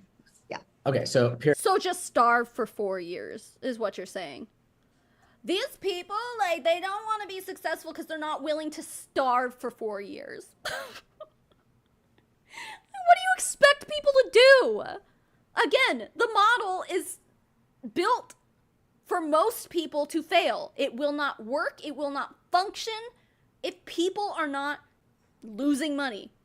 That is the nature of this business model. That is how it is built. That's how it's programmed.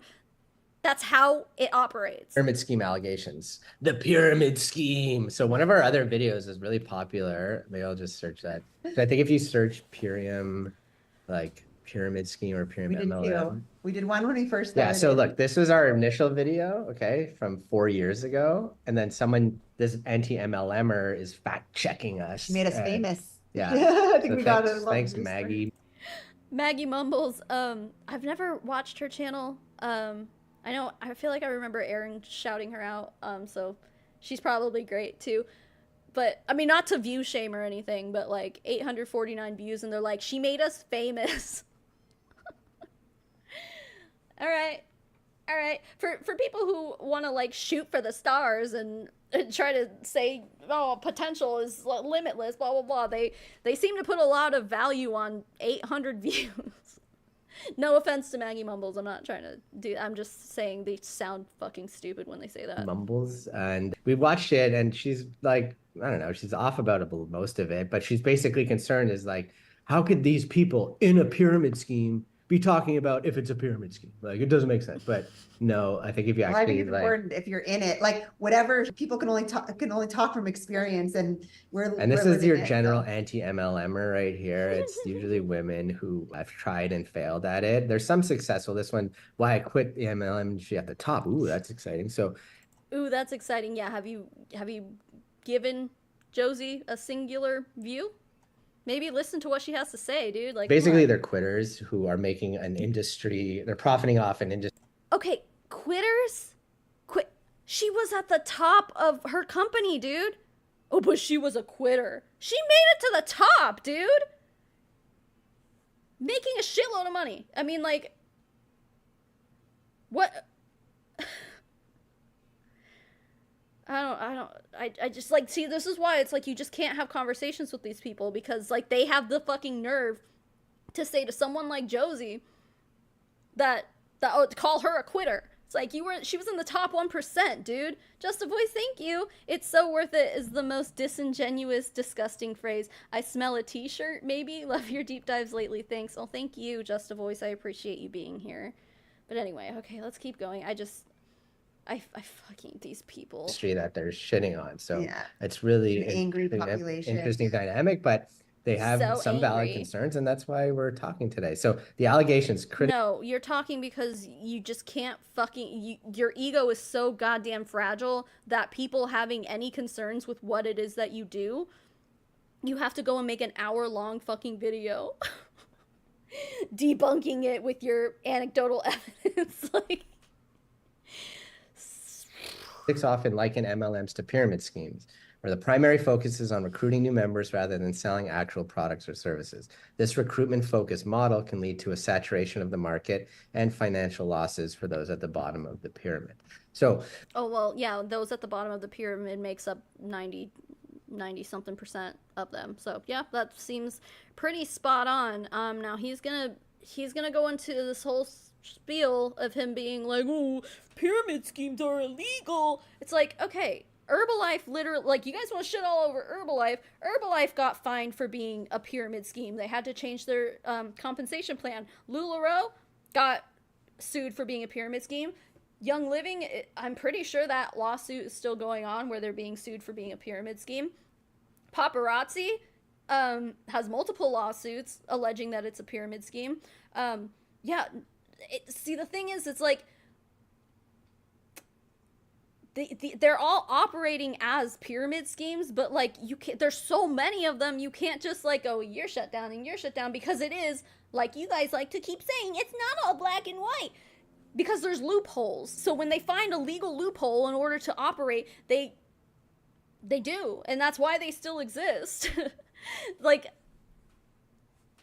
I don't know where my brain is trying to go with that. But like, the products of MLMs, they pretty much are the loophole, because most of he's going to go off and say that, oh, this Purium or whatever is product based, but it's like, it's no more product based than any of the other MLMs that use the product as an excuse to operate a legal pyramid scheme. Hi, Pippi. Hey, yo. What a good kitty.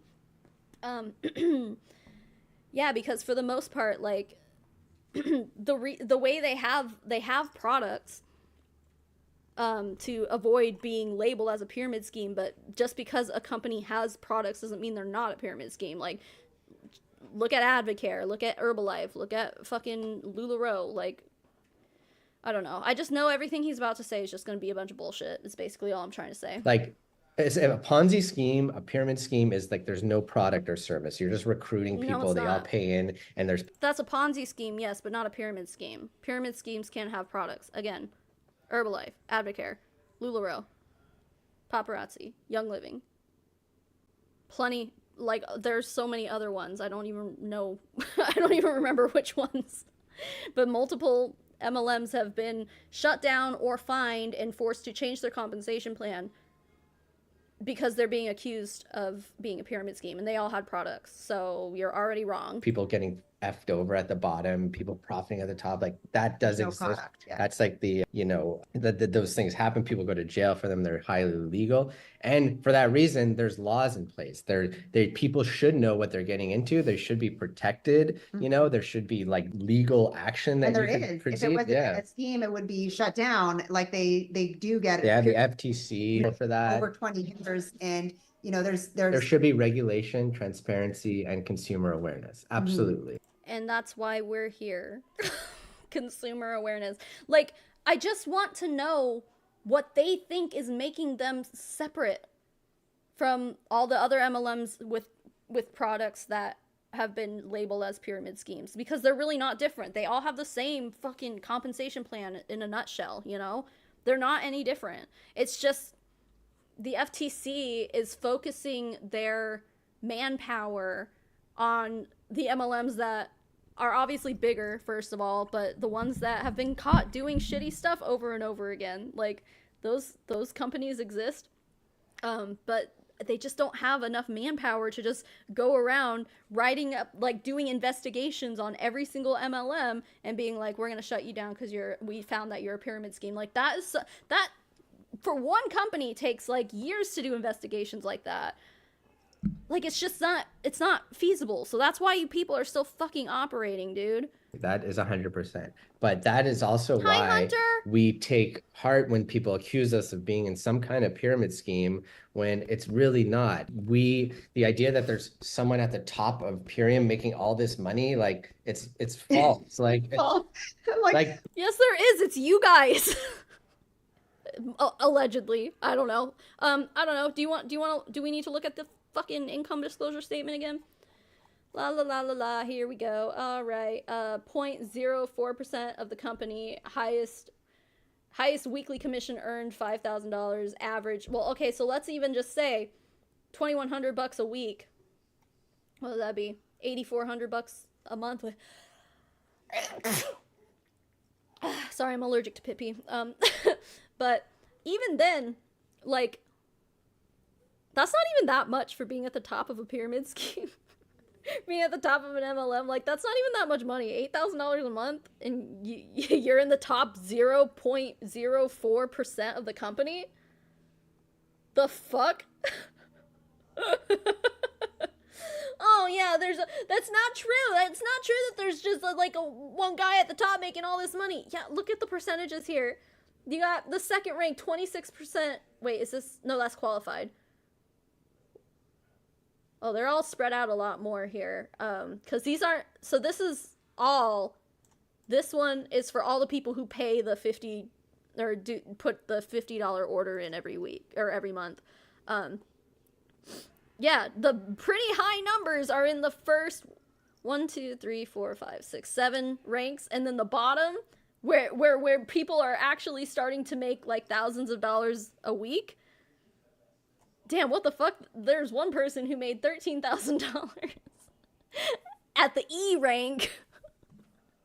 I don't know, but my point is that, like, oh yeah, it's the idea that there's just one guy at the top making all the money. It's like, it kind of looks like it, because if you start at the bottom here and then you start going up, or even on this side, actually, I guess it's more accurate on this side here, it starts widening out, more people at the bottom, like, what the fuck? Whoa!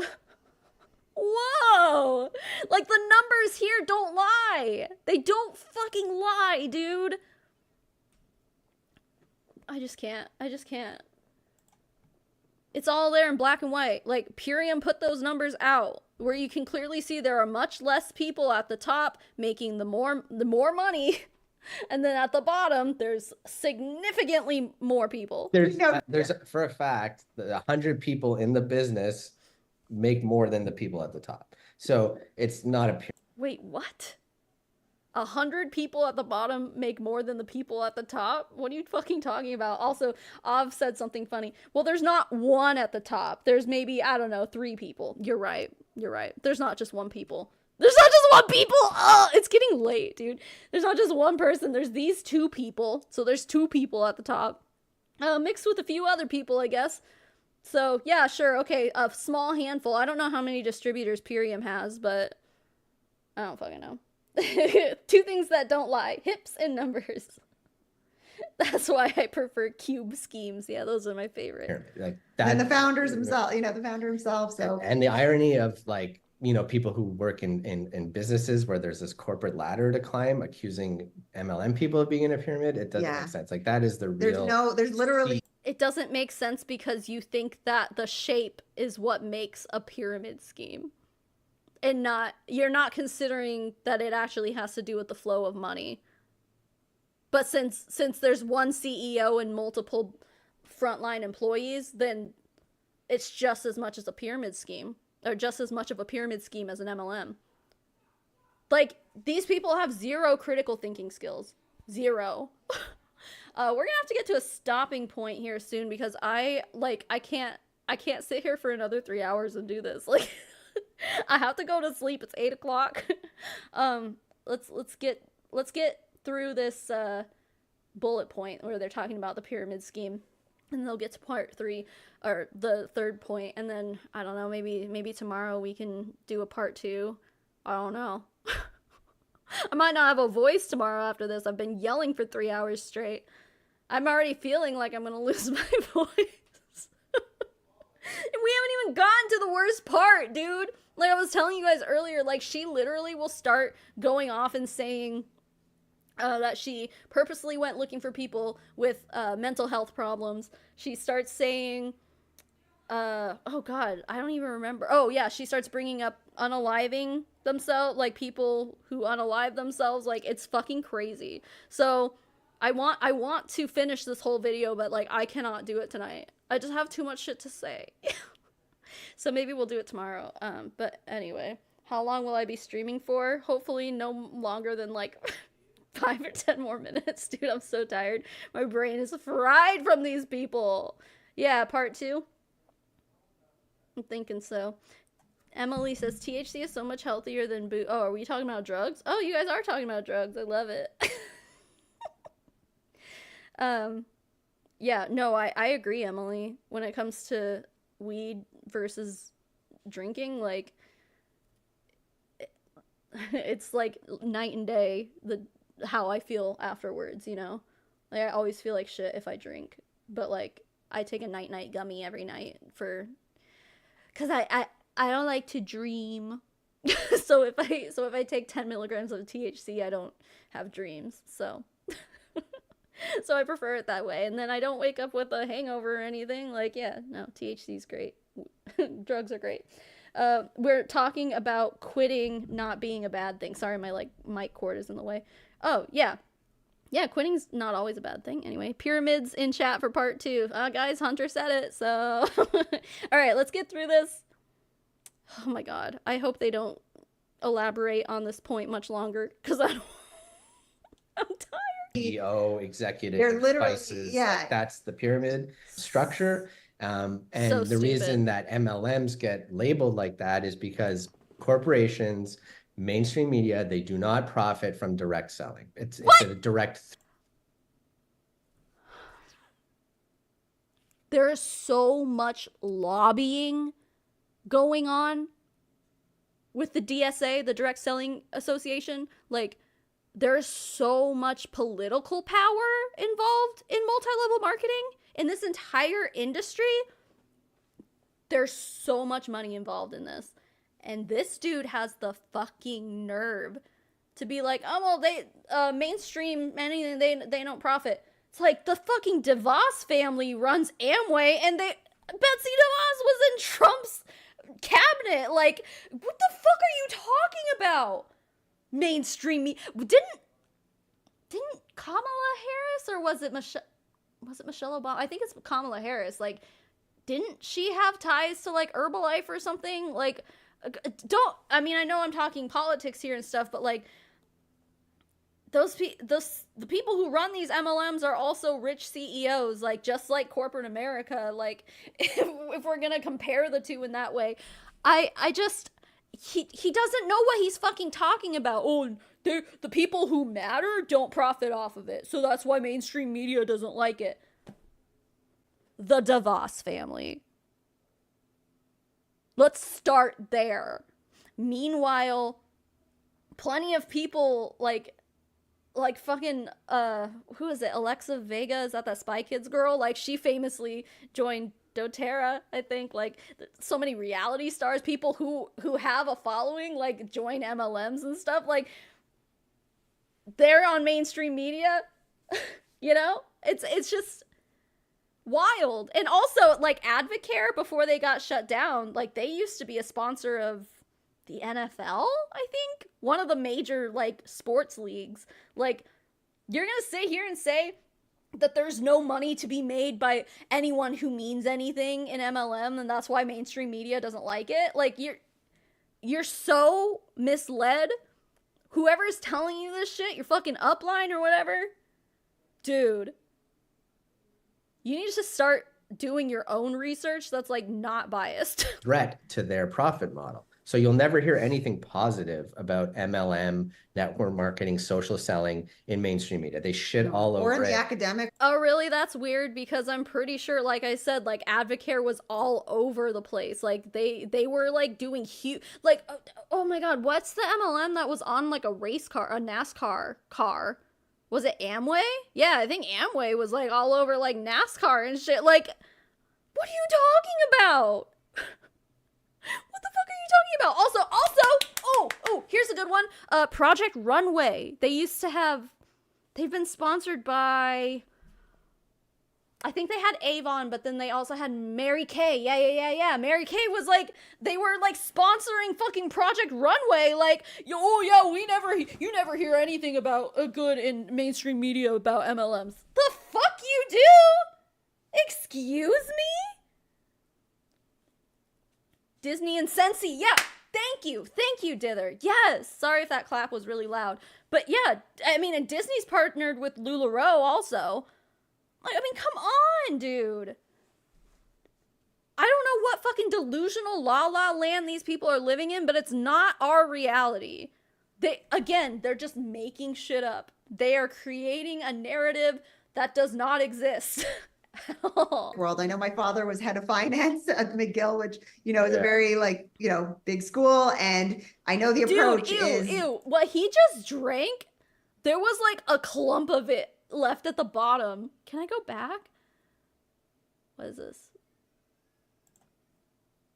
I'll pause it. Mainstream Watch. media, they do not profit from direct selling. It's a direct threat to their profit model. So you'll never. Oh, also, I mean, MLMs are a direct result of late stage capitalism. So,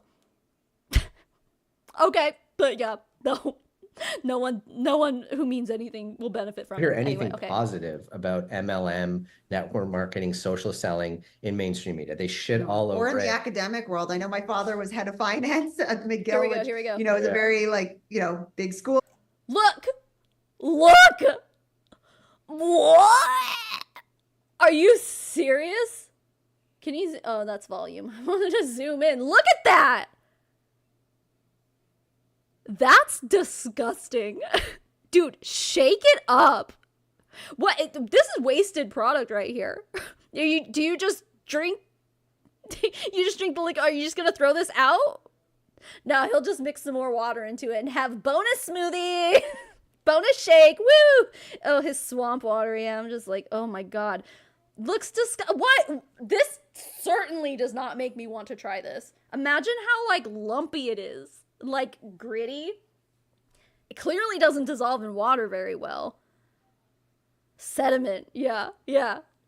Fucking swamp sediment that you're just drinking. Like, this is worse than boo, man. And I know the approach is that when they're studying, when they talk about business models, MLM is talked about as like the bottom of the barrel in the business finance world. Like it's like looked at as car salesman, greasy, like buy two get one free, and just like trashy kind where of stuff. They should be actually exposing students to it because it can really help them. I mean, of course, paired with the right company can truly help them on a like health, but also, building wealth. And it breaks my heart that. God. It breaks my heart that there are people like you who are willing to fucking prey on broke college students just to benefit you, just to get them in your downline so that when you convince them to then go invest and buy more products, we know you're fucking doing that. You basically said it yourself. It breaks my heart that there's people out here like you preying on them. And meanwhile, they're buying all these products because you're their upline and, oh, she's successful, so she's going to teach me how to be successful too. Better do what she says. Better invest in the way that she says that I should. And they're going broke. They're already fucking broke. And here you are out here being like, give me all your money. You have to eat ramen for the rest of your life. Blah, blah, blah, blah, blah. And then meanwhile, she's just rolling in your fucking 5% of everything you buy. Yeah, that breaks my heart. You want to talk about what's heartbreaking? It's that someone is so fucking heartless as you. I guess your heart broke a long time ago and you never got it fixed because you don't have a heart right now. You're just a monster. People in high positions of business discourage people from, it's such a great, for young people, it's an amazing business school. Like this is free business school. When I stumbled in. I'm sorry, if you go to college for business, if you go to a business school, they're not going to teach you that all you have to do is go make a bunch of Instagram reels and hop on Zoom calls every week. There's no comparison. This is not a business school. This is playing house. You're pretending to be your own boss. You're pretending. Like, you are pretending to be business owners. You're playing pretend. You're playing dress up. And you guys just happen to make it to the top of the compensation plan. Bravo. Congratulations. Most people fucking will not. but you're like cosplaying as a business professional and being like, look guys, it's free to join Purium. Yeah, Purium. It's free, even though you gotta invest in all this other shit. Oh, hi, Amanda. I hate them. I hate them. And then they're gonna be like, oh my god, this girl's so hateful. She has so much hate in her heart. I hate you fucking people. Holy shit. To these meetings and the kind of trainings we get. It teaches you how to present something, how to talk to people, how to maximize the amount of time you're doing, how to make a schedule, like all these like practical business skills that I didn't really learn in school. I had to go through various jobs to get these. And you studied economics. Yeah. You didn't learn that. Like, God forbid you get a job or whatever, but not in an accelerated, amplified way that it did with Purium. And in a good MLM will, tap into what you're good at, what you're exceptional at, and then help encourage that growth by supplementing it with an income, by being like, okay, we know you also love these other things. Why not have an income stream coming in to fuel your creativity, to fuel what you're passionate about? Every single person has gifts.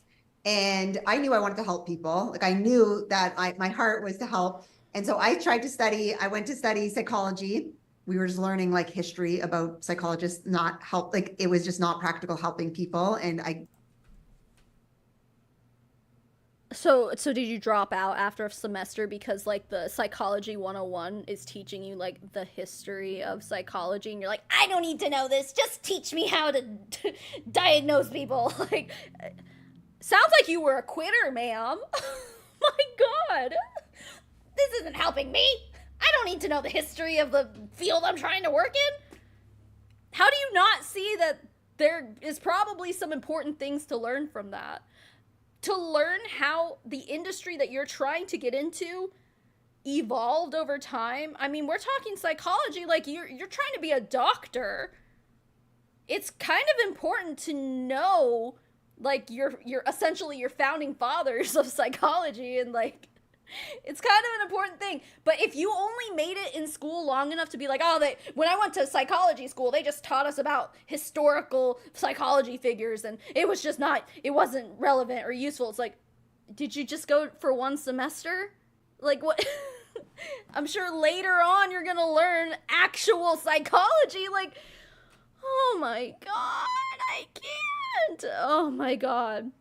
But yeah, let's just like listen to Tony Robbins or something. That's the real psychology school. Oh my god, I hate her. I can't stand her. really felt miserably kind of the school of that. And then I was like, okay, I'll go directly to like social work to help people who, are in need. I can actually go on the street, like on the ground level and help people. And whoa, when I did my, field work on that, I realized how much red tape there was about actually helping people. Then I went to go work with students with learning disabilities and autism on the spectrum. And what I got to see from that was how much it was, it didn't align with me because it was teaching kids how to be normal and like function. And so I was not able to help people.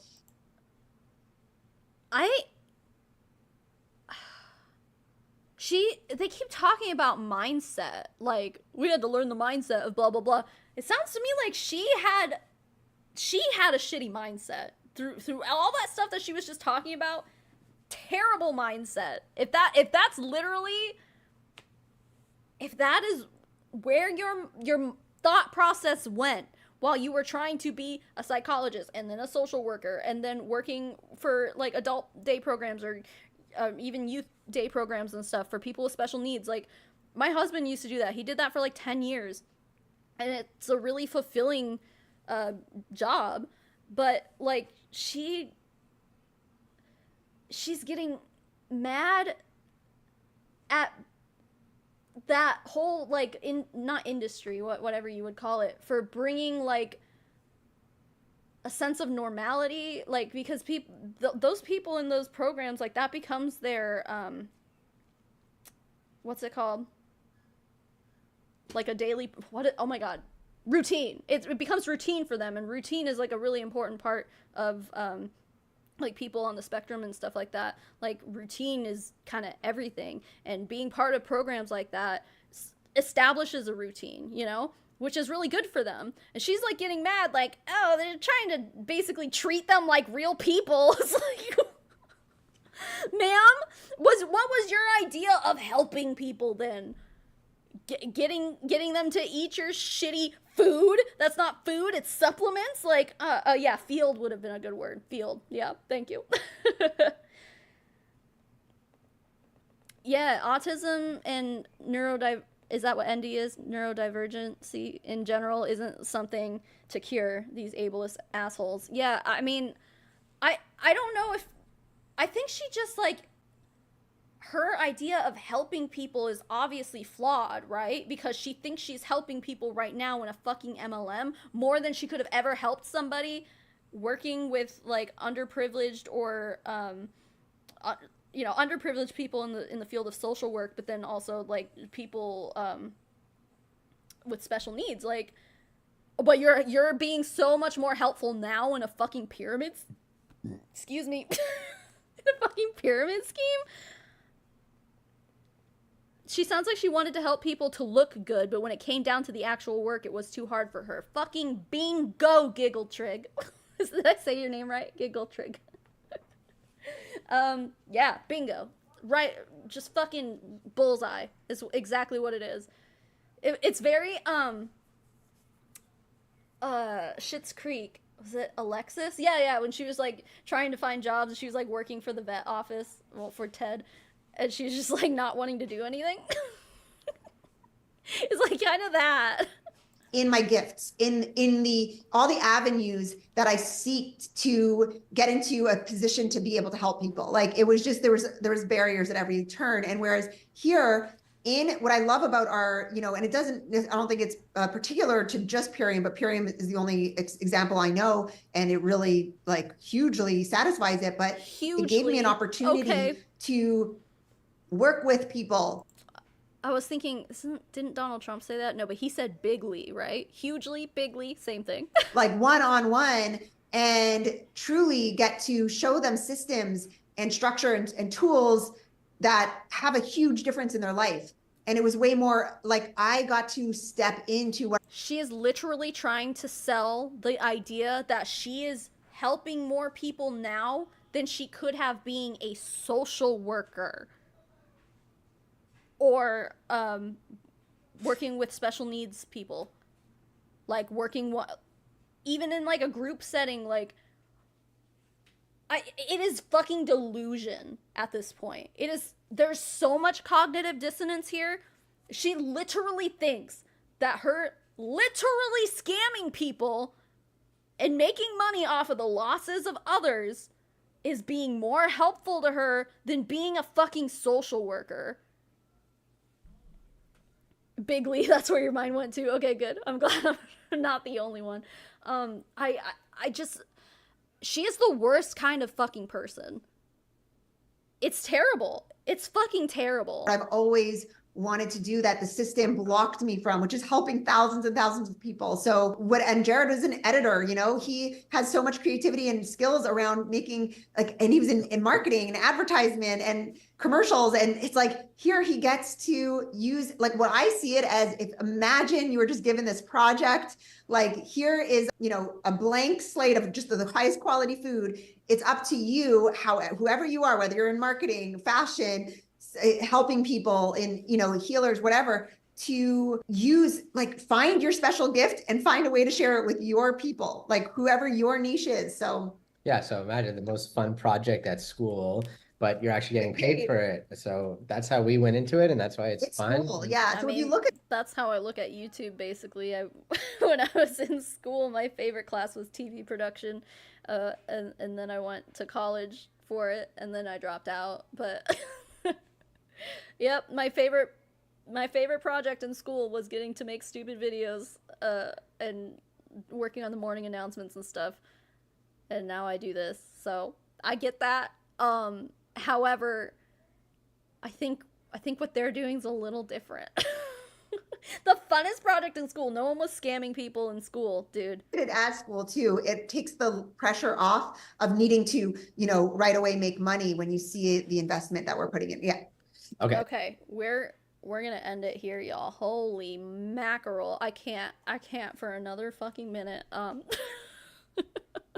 Okay, so plan is gonna be, I think maybe tomorrow I'll come on and do a part 2, because I do want to finish this. It gets like, obviously I've been like raging about this for 3.5 hours. We haven't even gotten to the worst part yet. So I definitely, this is something I want to share with you guys and rage at together. So probably tomorrow. Oh, Aaron's here. Someone commented on my video and I thought it was such a good point. Why is it not okay for people to quit an MLM within 6 months? How long was she attempting to get a psychology degree and it's okay for her to quit? Exactly, yeah, that's what I'm saying. Like, there's no way she didn't go through school. If all she learned was about, like, historical figures in psychology, she took psychology 101 and was just like, this isn't for me. No, like, she even said though, she's like, I guess I'm a quitter in that way. It's like, okay, yeah, you literally, like, such a fucking hypocrite. Anyway, damn, yeah, you guys are all great. Thank you for being here with me through all this. We'll shoot again for tomorrow. Try to finish this up, because we did make it halfway through. 3.5 hours took halfway. It took 3.5 hours to watch 30 minutes of this dumbass video. Like, oh my god, these people. But listen, guys, thank you for just being here, and thank you for being you, and thank you for being up late with me and all the things. Hopefully I'll see you tomorrow. If not tomorrow, another time this week, but I'll plan for tomorrow. But anyway, all right, have a good night, guys. Thank you. Okay, bye. I'm so sad. Since I lost you, I've been high. Think you saw me with your friends last night. Yeah, I think it was you. Such a tragic, rather painful sight.